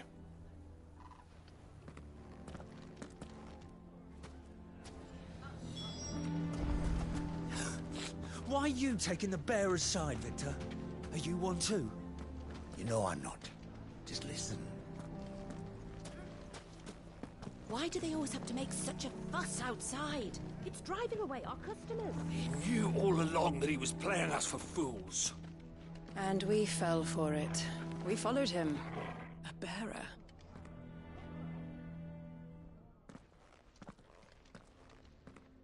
Forgive me for disturbing you, but could I have a moment of your time?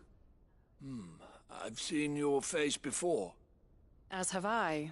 Lord Underhill, wasn't it? Of the League of Merchants. That's right. I wanted to speak to you about Lubor. The rumors that he's a bearer. All true, I'm afraid. He'll never be mayor now. Not if I have anything to do with it. But what of his wares? Bearer or no, his steel is highly valued throughout the Republic. In this at least he's done the town a service. Might that not earn him a little leniency? Leniency? He pretended to be one of us when he was laughing behind our backs all the while. I'm sorry, my lord, but he lied to us. He lied to you. He cannot be trusted. So what do you propose? Will you drive him from his home? Close his forge? Perhaps. That is a question for the people of Dalimil. And they will thank you not to get involved.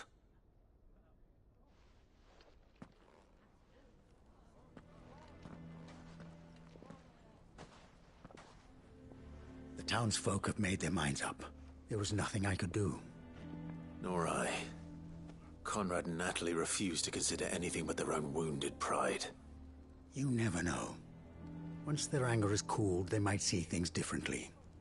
For now, we should report back to Lubor. All right.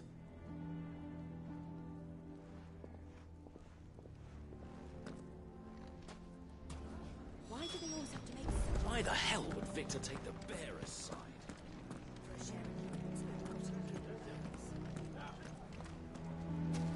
Go on, Sid. No sense stalling. The man with the sword was going to kill us, but then Lubor shot magic at him. It was amazing. I don't care if Lubor's a bearer. He's still Lubor, isn't he? I assume the situation is hopeless? There's still hope.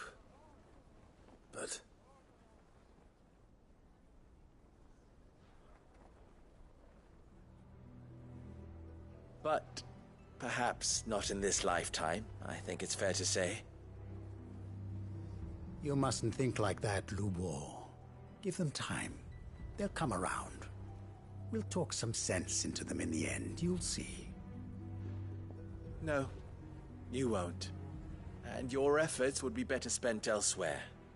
But Lubor... Rosina would often tell me that steel does not lie, that a blade is a reflection of the smith who forged it. To yourself be true, that was her point. Rather an ironic one when you consider that her life was taken with a blade of her own making.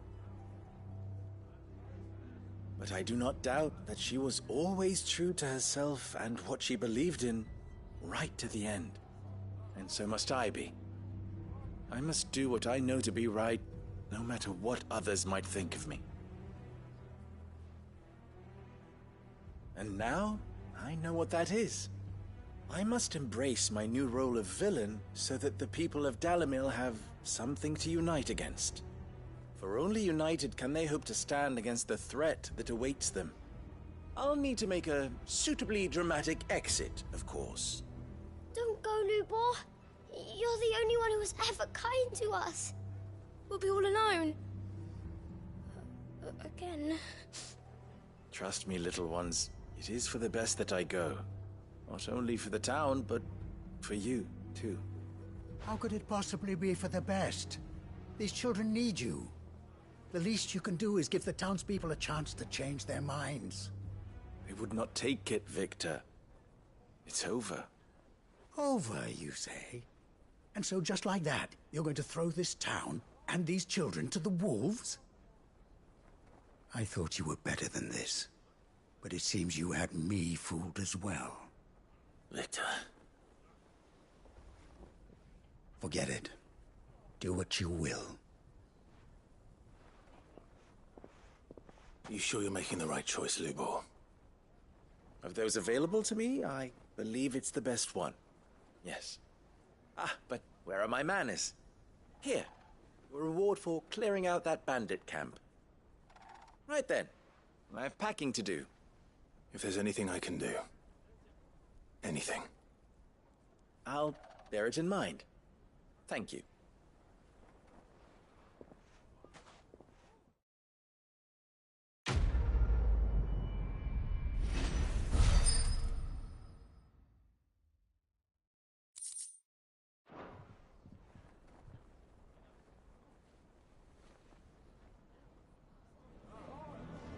Why is everyone being mean to Lubor?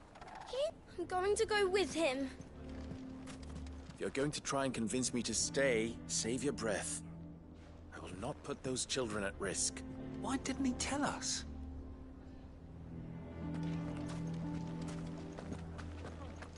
Why the hell would Victor take the bearer's side?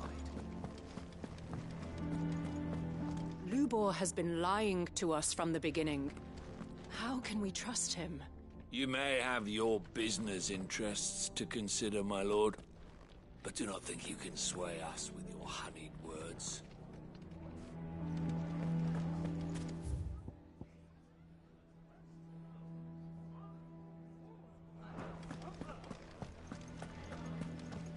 Can you believe we were going to make him mayor? He would have been the ruin of us all.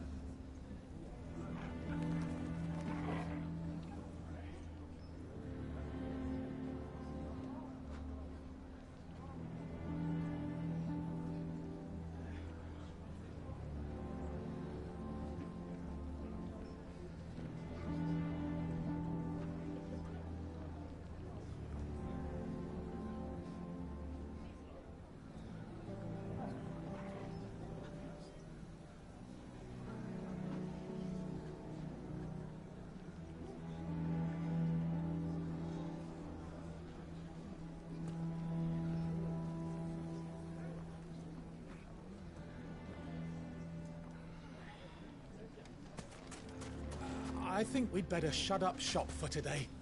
Give people one less thing to throw at him. Sounds like something's happening in the square.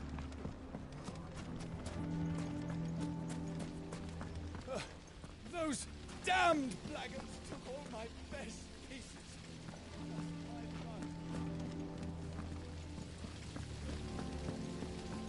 Daddy, what happened to your crystal? It broke, Sam.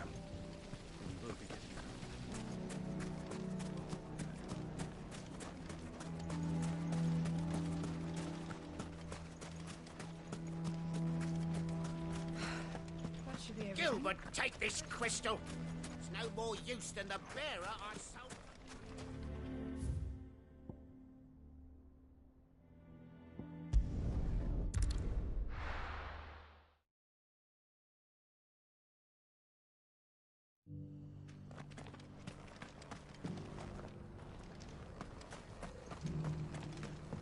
The bearer of the burning quill is within, my lord. Prithee enter. The greater number of our order live among the masses, hidden in plain sight. Even here in Tabor, our brothers and sisters pose as common folk. If any should reveal themselves to you, I beg you keep their true identity secret. Lord Rosfield, is there aught the Undying might assist you with this day? Perhaps. My brother said that your order was helping him with his quest to uncover Ultima's origins. Have you learned anything of note since last we spoke? Little and less, I regret to report. I see. Be assured, however, that we will not rest until the truth is known. Even now, our archaeologians scour ruins in every corner of the realm for traces of Ultima's touch. Fallen ruins, I take it. Dating back as far as Phoenix Gate. Indeed. Ultima's thralls are oft sighted among the remnants of the fallen civilization, as if protecting the secrets concealed within. Secrets we'd see unearthed. Should our methods be of interest, my lord, mayhap it would please you to observe some of our number at work. Would that be possible? Of course. A survey is being conducted not far from here. Perchance you are familiar with Kretov, a small hamlet built around a fallen airship. I was due to visit my colleagues there to collect their preliminary findings, but if you would consent to do so in my stead, I'm sure that they would be honored to relate any discoveries they have made to you directly. All right. I'll go and meet with them. They will be most gratified, I am sure. Might I suggest you take the road through Titan's Wake? It will lead you straight to the village after but a short walk. Thank you. I will. I wish you a safe journey, my lord. May the Firebird's flames burn ever in your heart.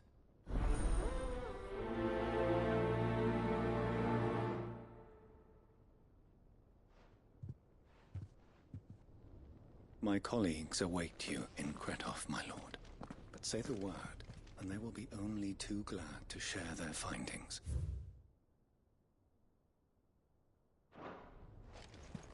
A village built around an airship. Sounds like another Lost Wing. I hope the inhabitants are just as friendly. This is hide unlike any I've had the pleasure of handling.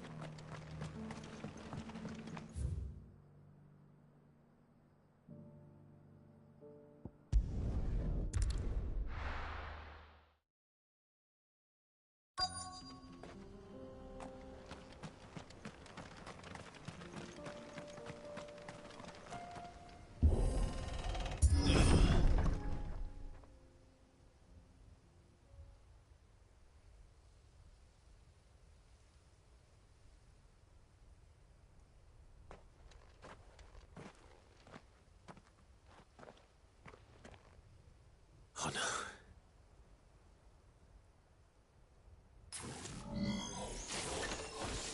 You'll pay for this. There may still be survivors. Stop, Blizzard!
Whatever that thing is, I'd say it's their leader.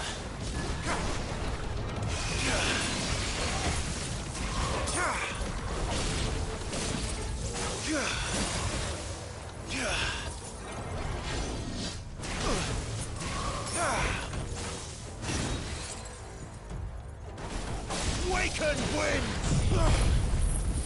This way.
Should have stayed in the past.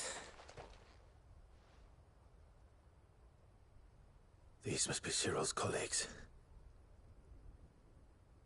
You have our thanks, stranger. Who are you? Ah, forgive me, my lord. I did not recognize you. You are Lord Rosfield, are you not? We are archaeologians, tasked with surveying this site. When the echoes appeared, our brothers here occupied their attentions. Thanks to them, and to you, we were, for a mercy, able to see our duty to its conclusion. You call that a mercy? Your brothers might still be alive if you put their safety before your duty. Surely this survey wasn't worth dying for. We are charged with uncovering Ultima's origins. A duty of the highest import, as I'm sure you will agree. And you think your dead brothers would agree with you too? I know they would. They gave their lives for the cause, an honor to which all Undying aspire. Now, to what do we owe the honor of your presence, Lord Marquis? Cyril told me of your work here, and I agreed to collect your findings in his stead. I see. That is most kind. Pray, take them then, with our humble thanks. May the Firebird's flame burn ever in your heart, as it does in ours.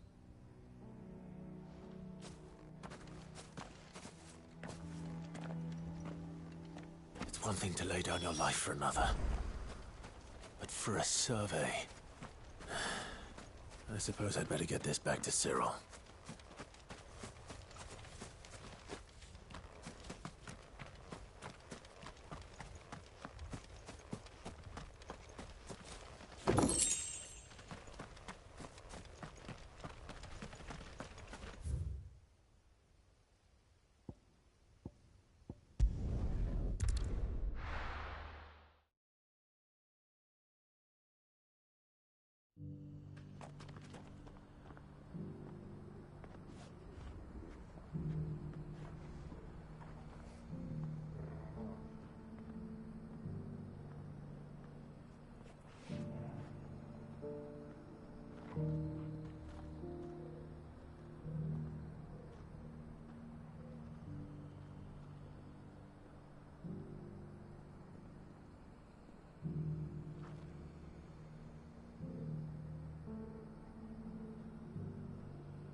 Ah, you are returned, my lord. I collected your colleagues' preliminary findings. Here, take them.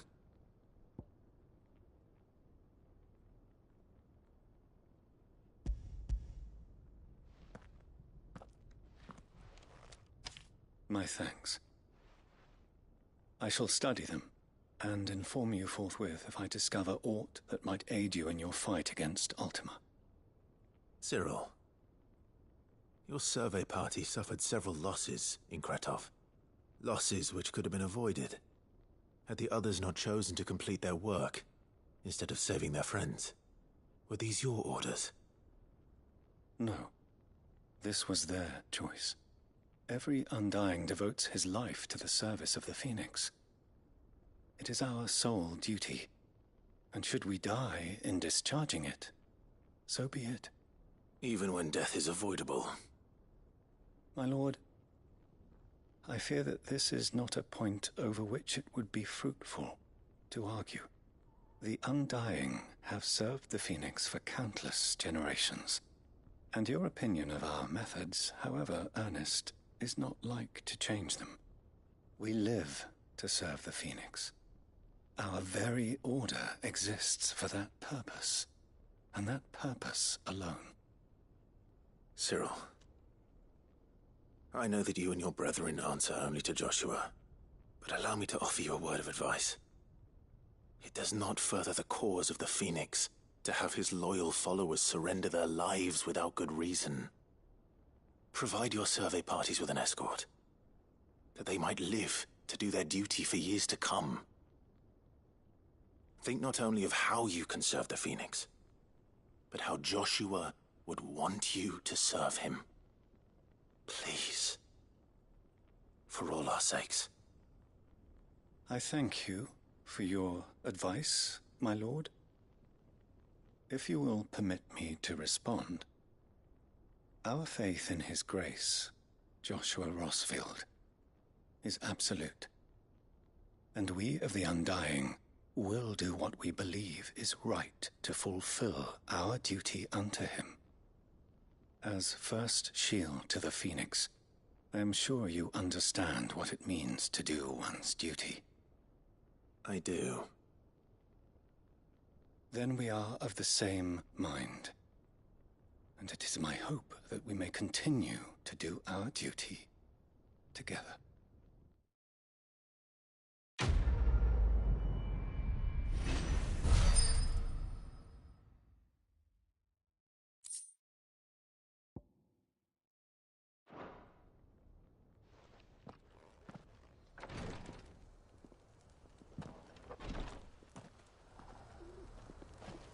The bearer of the burning quill is within. We of the Undying devote our lives to the service of the Phoenix. And you, my lord, are his...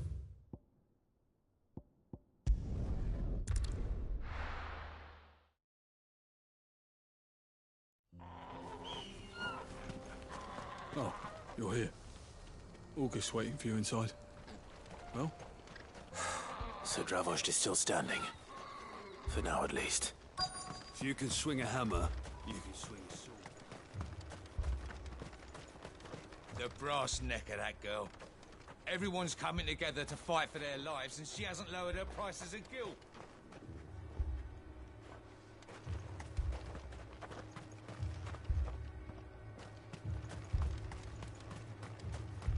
Cid, good to see you. Our scouts are keeping watch on the edges of the Aetherflood. Any movement, you'll be the first to know. After it!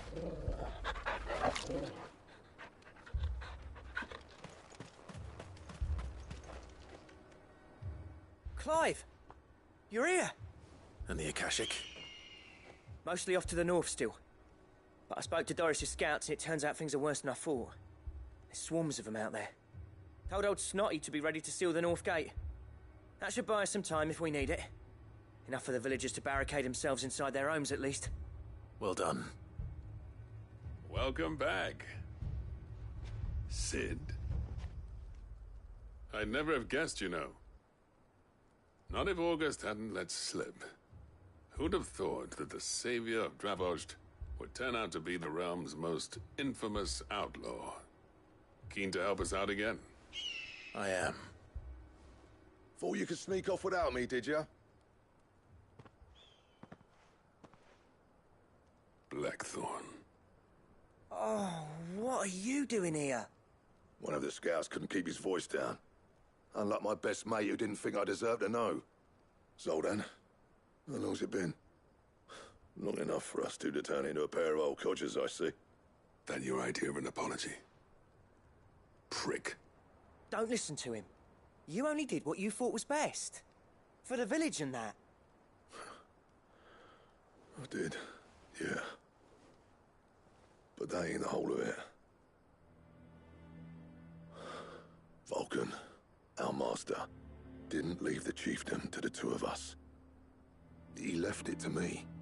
The best blacksmith in Dravost, barring himself, of course.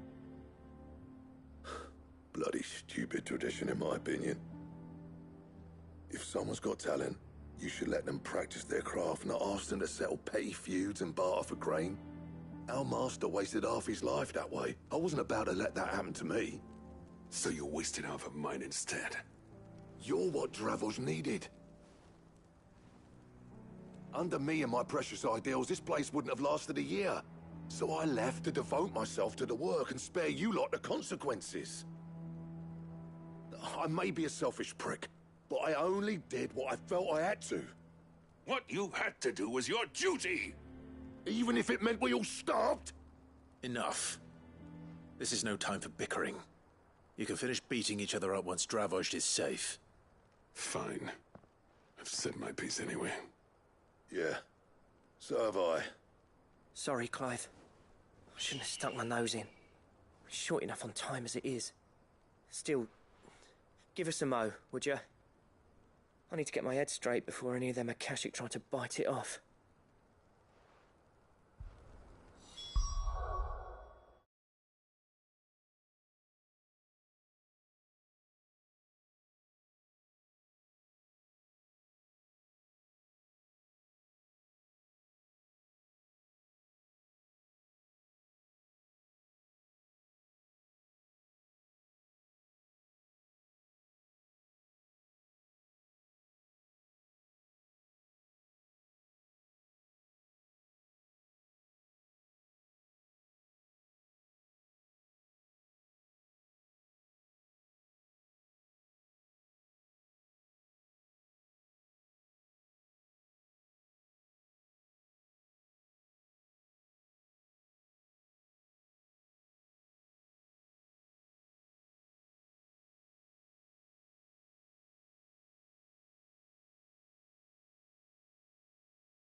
Prick or not, I won't abandon. Just say the word.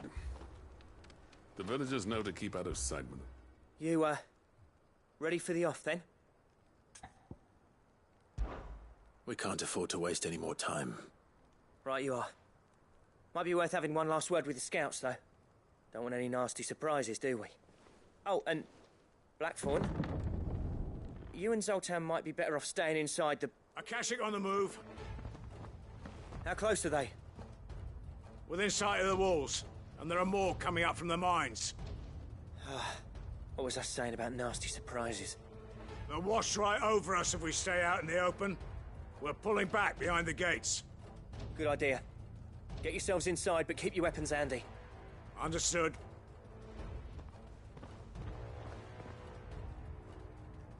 I'm prepared to fight if I have to. Well, let's hope you don't. That's our job. Once the scouts are inside, order your men to barricade the gates. No heroic last stands, you hear me? No fighting at all if you can help it. August's right. I've seen what Akashic beasts can do to armor. The people here are tough and willing, but they ain't equipped to face what's coming. I'm going out there. Start work on the gate as soon as I've left. I'll give you as much time as I can. And if they kill you? You evacuate.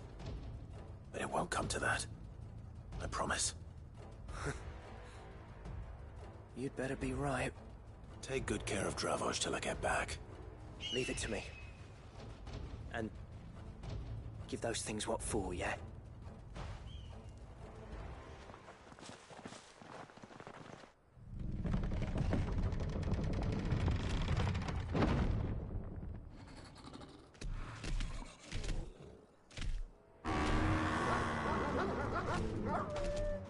All right.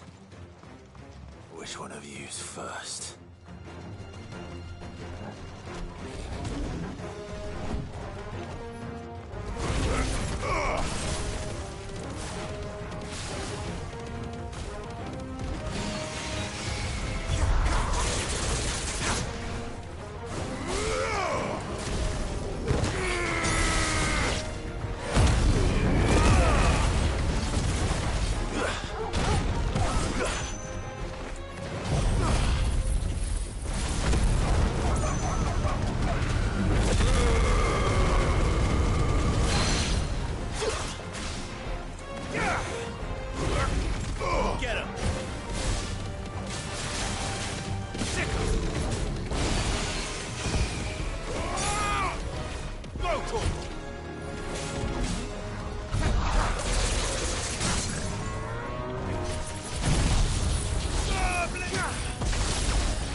It's over.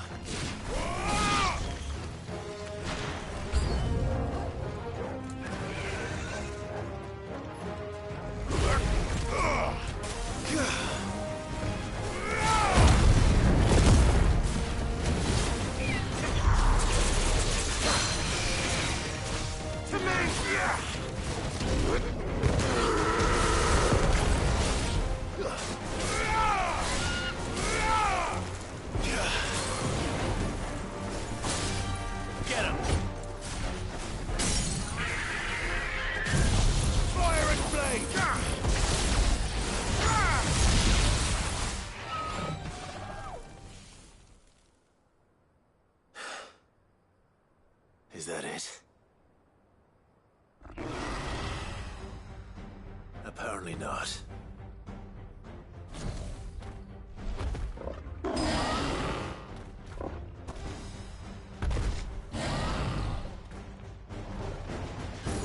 not getting past me. Too slow.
No, the question is, did I miss any?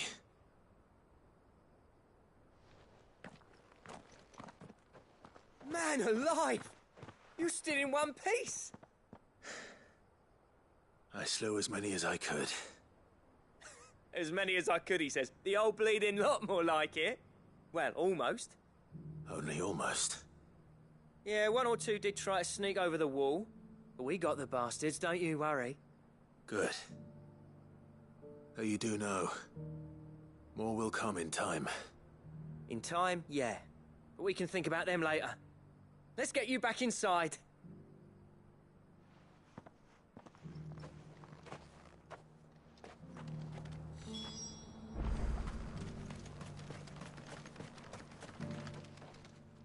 Cid!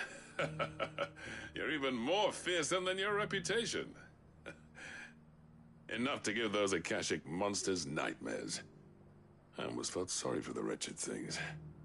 But mostly, I felt grateful. Dravoged won't forget what you did today. I'm afraid I've only delayed the inevitable. There's no getting rid of that ether flood. Meaning that any living thing which stumbles into those mines will end up clawing at your walls again. And that's if the flood don't spread. If it does, well, I hate to say it, but the village's days are numbered. That may be, but we're staying just the same. With ether floods springing up all over, it's no less safe than anywhere, and more importantly, it's our home. We'll fortify the gates to the north, and I'll see that they're guarded day and night. All right. Then we'll give you a hand shoring up those defenses. As for you, Blackthorn, that's twice you've turned up when Dravos needed you. So, thanks. I shouldn't have stayed away so long. And I shouldn't have left without talking it over with you first. Too bloody right you shouldn't. Though I doubt I'd have listened. I always envied you. How you made everything look so easy when, for me, it was anything but. You leaving gave me the perfect excuse to hate you. And from that day on, I never once stopped to wonder what it would have been like if you'd stayed. But what you said earlier, it was true. You'd have been the death of this place. Finally, something we can agree on. I hope you see the sense of it eventually. You kept this place alive. Alive, perhaps. Wealthy even, but Dravoged isn't what it once was. Our work used to be the pride of Dhalmekia. Now, we churn out the same rubbish day after day because it's easy and turns a profit. It's not about the craft anymore. I wouldn't send my sons to war wearing the shit most of our smiths are making. I've kept working, honing my skills, trying to lead by example, but no one sees the point. The average castle apprentice has as much passion for the craft as our current lot. Come back to us, Blackthorn. Remind Dravoged what a true master blacksmith looks like. I'll even man those bellows of yours if it means we can work at the same forge again. That's a kind offer. Kinder than I deserve. And I wish I could accept, but I'm needed elsewhere. There's people who trust their lives to my steel, and I daren't let them down. Fair enough. But that doesn't mean I couldn't visit from time to time. Let's see if we can't rekindle this town's passion for the craft, shall we? I'd like that. Just be sure to tell Snotty to let me in the next time I come calling, yeah? Knowing him, he'd let you in anyway. Blackthorn. The Mastersmith turned outlaw, back in my good graces. I never thought I'd see the day.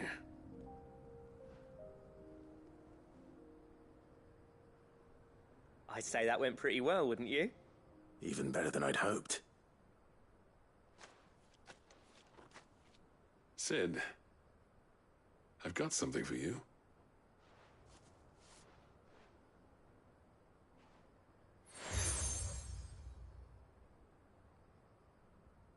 And this is? A token of our lasting gratitude. But I'm of a mind to make you a far grander gift.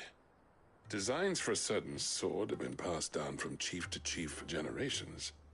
Now hold on, Zoltan. There's a reason no one's made that blade in centuries.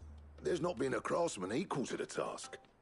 I'll admit your cinders make impressive steel, and I've learned to hone an edge Odin will be proud of.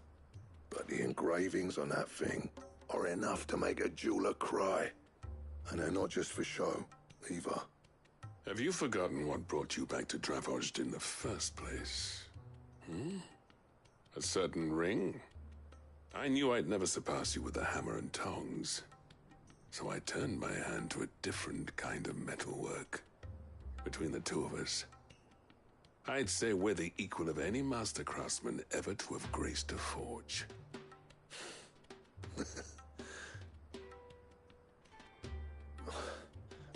You know what? I think you might be right. Clive, you wouldn't mind if Zoltan came back to the Hideaway, would you? He's more than welcome. As long as he can keep our secret. Right. Zoltan, get your tools. We've got a legend to forge.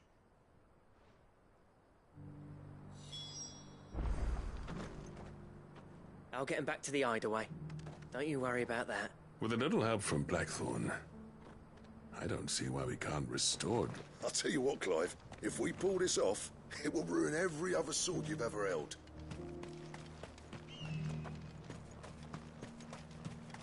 Thank you for your help, Sid. I don't know if we could have done it without you. But we did.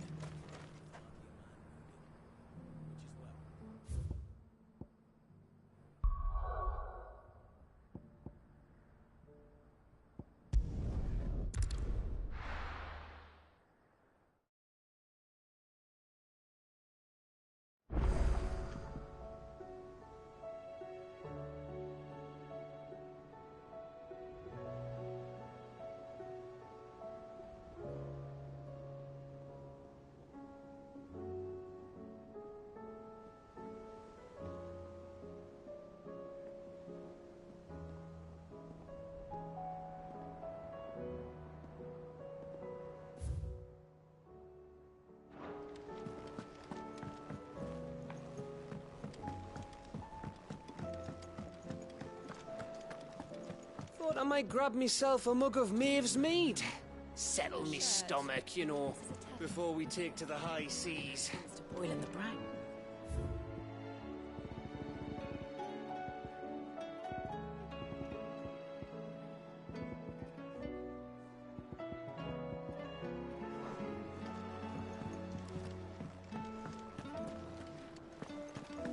Oh, don't tell me we've run out of happy nuts and all.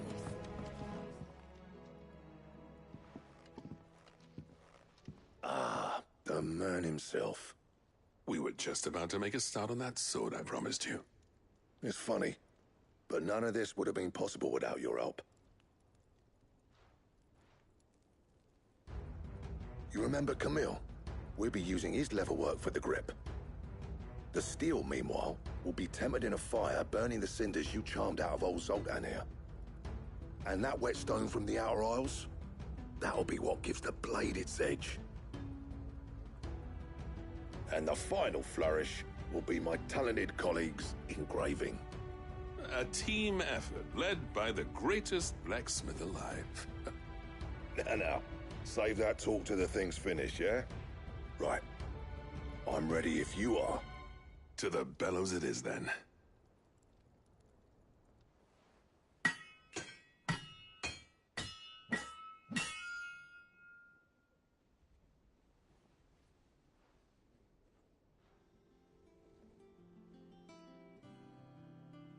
Well, bugger me.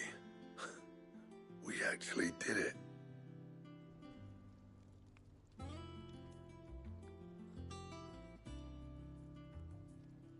The sword to end all swords.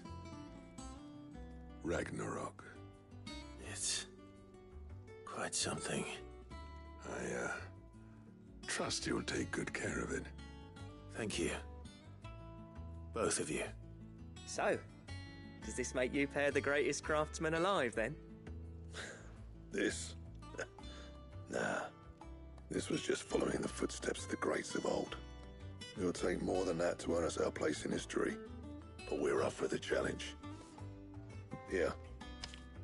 A list of materials. Zoltan and I got talking on the long road back from Dravost. We reckon with those items there, we could craft something even better than the Ragnarok.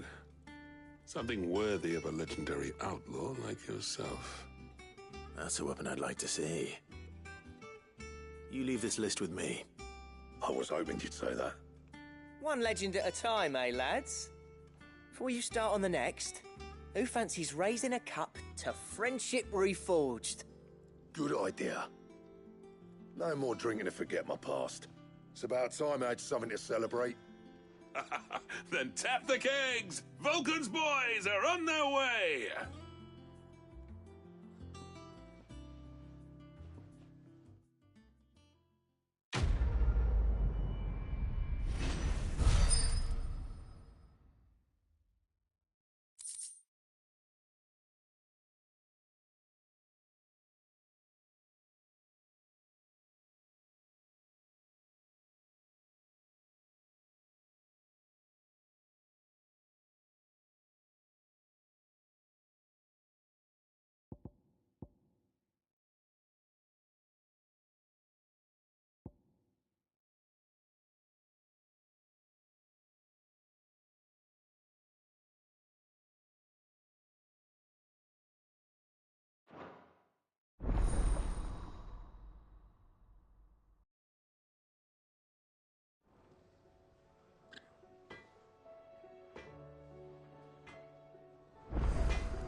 Do you reckon we finally got to the bottom of Blackthorn's troubles, then?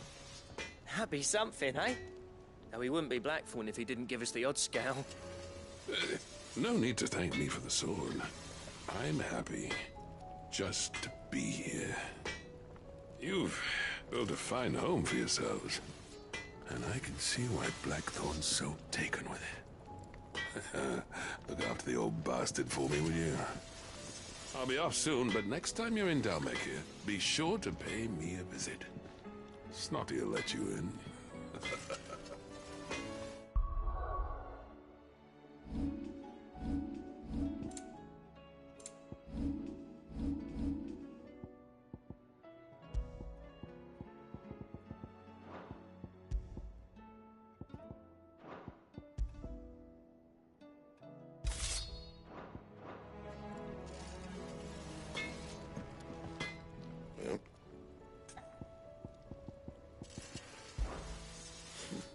I never thought me and Zoltan would ever speak again, let alone work together.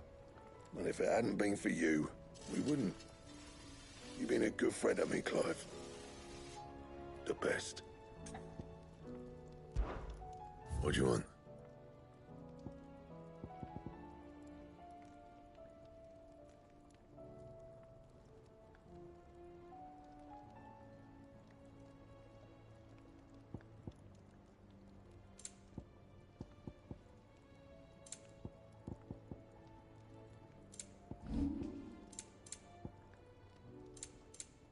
That it? Fine. Stew's awfully thin.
Good morrow to you, my friend.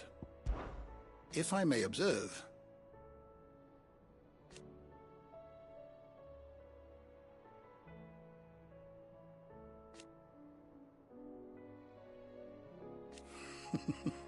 history can wait. I have compiled some new entries, if you would like to see them.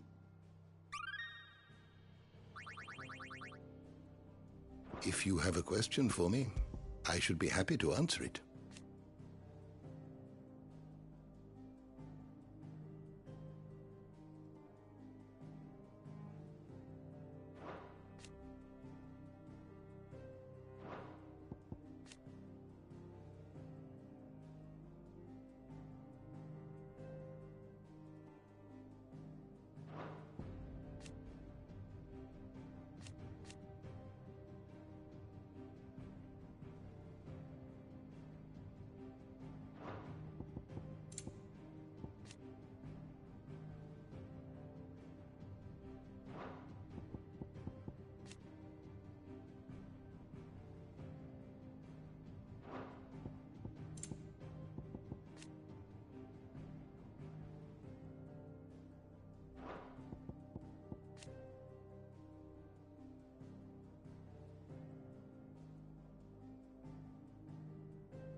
You are always welcome, Clive. Mid said I could ride the Enterprise next.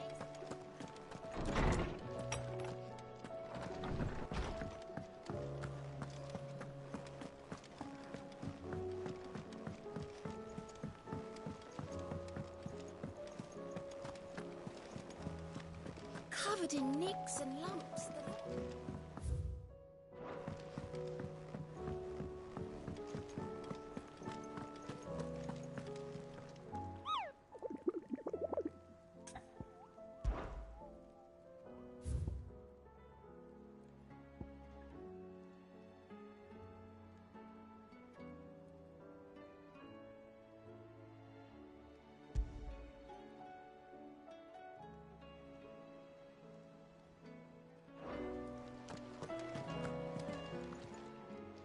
Oh, I wasn't expecting you back so.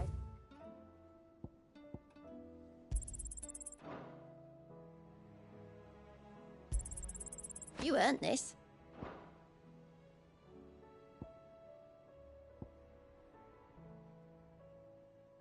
All done?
Welcome back, Sid.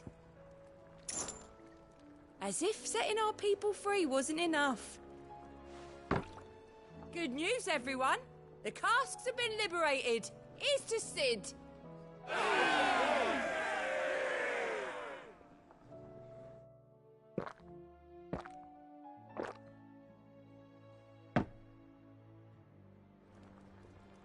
Oh, keep your mug handy. What can I get you, Sid? That's what we like to hear. Knock 'em back, everyone. Sid's buying.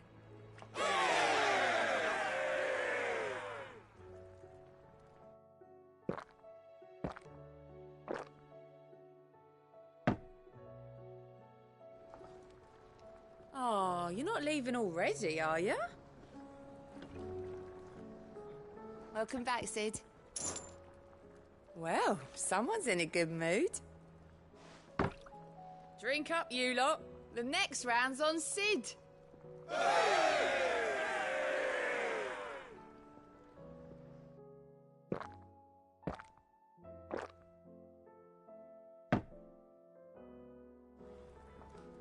Oh, keep your mug handy. You look like you could do with a drink. Honestly, Sid, you're too nice for your own good. Do you hear that, ladies and gents? The next round's courtesy of the realm's most benevolent outlaw.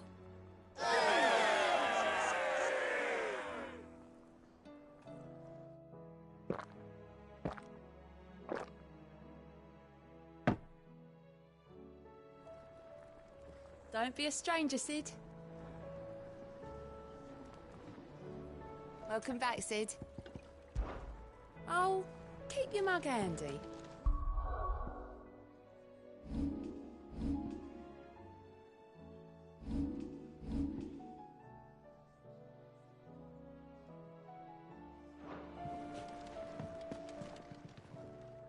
Still alive, are you? Papio nuts and all.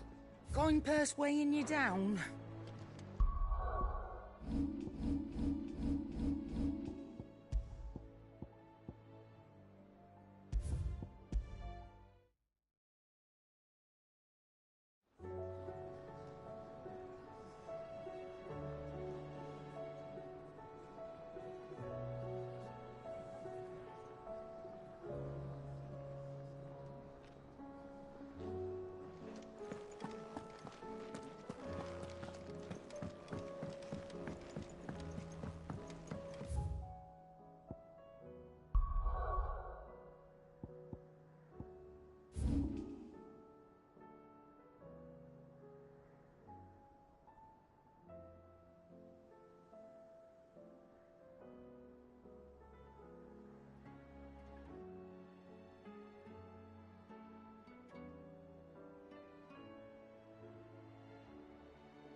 Sid, you didn't happen to see anything out of the ordinary on your way here, did you? We've had reports of bearer transports being attacked along the roads, and they're not freeing the poor souls. They're reselling them on the black market.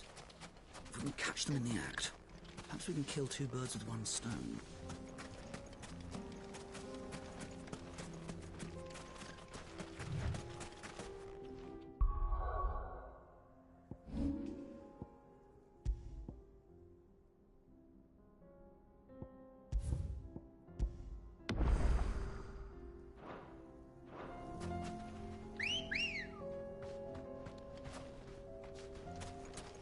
Let's go.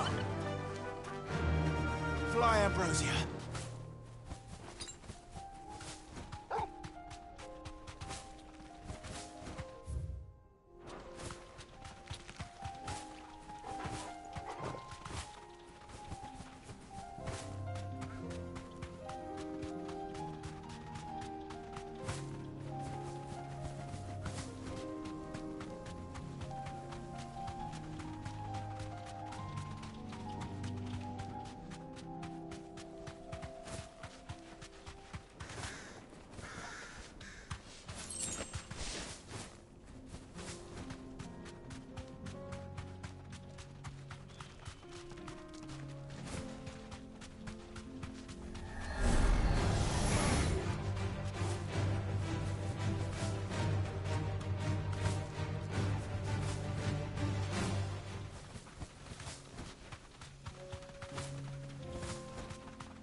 We're not going to outrun this one.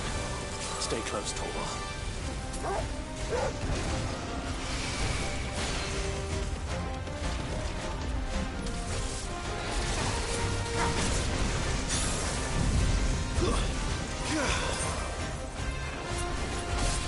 I've heard Torgal.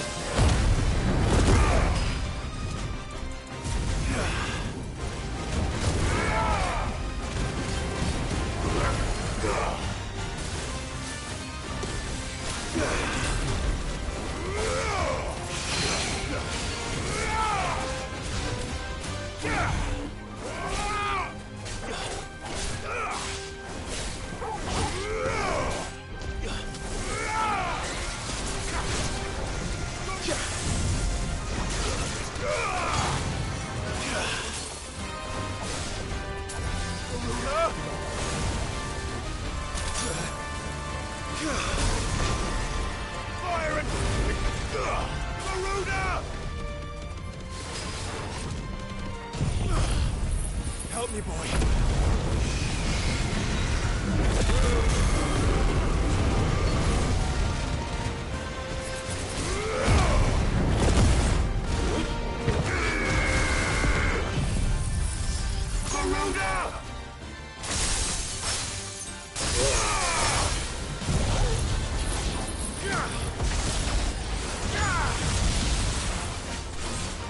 Second.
This one.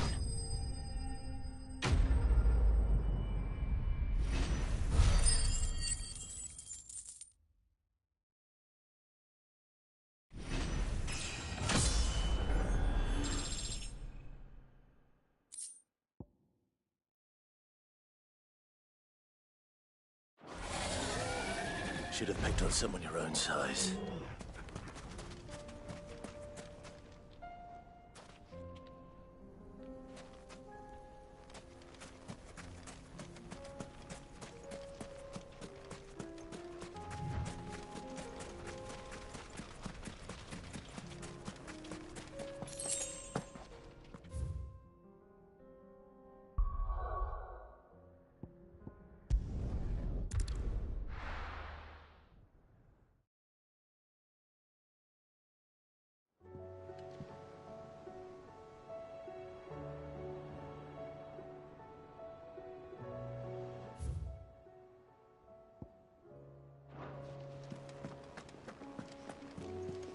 Covered in nicks and lumps, the lot of them.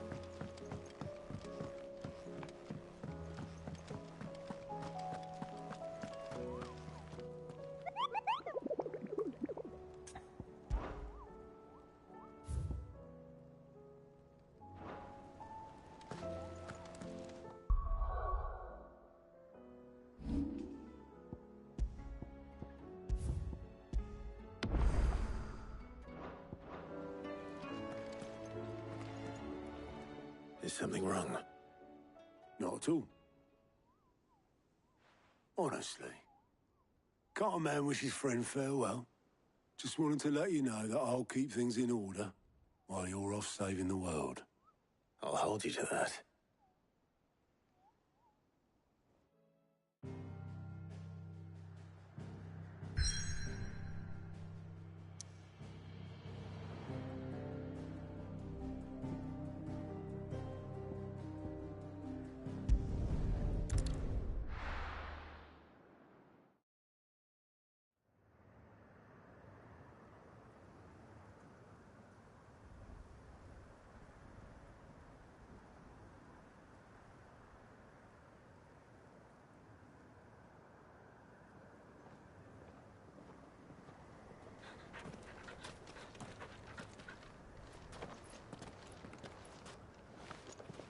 Reckon it'll be a long walk to the capital if we follow the cliffs. I'll scout ahead, see if I can't find us an inland route.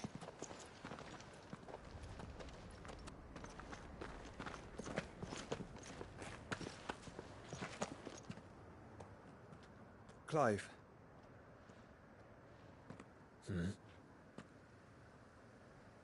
There's something I've been meaning to ask. You took her icon, didn't you? Yes, I did. She understood.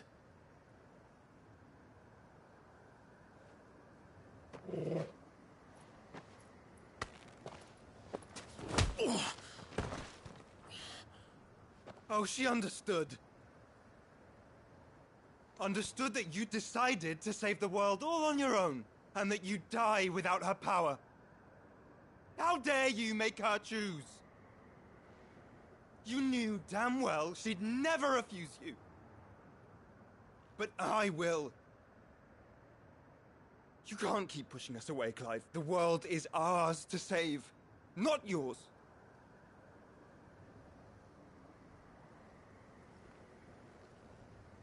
I used my gift because I thought it was the right thing to do.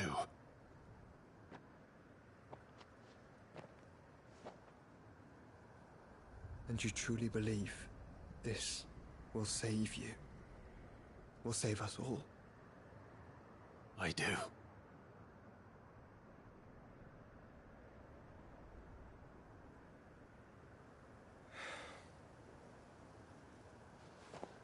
Then so be it.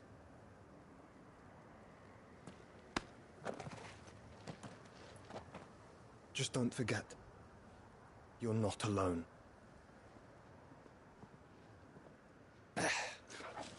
Think I found us a trail. Did I miss something?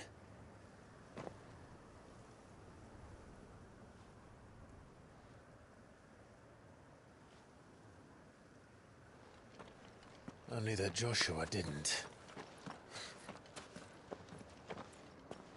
I don't get it.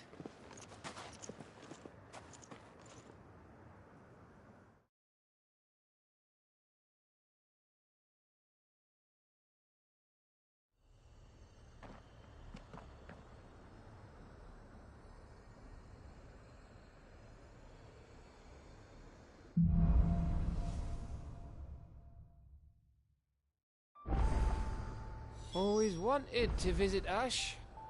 We're in Waluda territory now. Don't expect a warm welcome. Oh, I don't know, Clive. That castle over there looks inviting enough. Shall we sample its inhabitants' hospitality?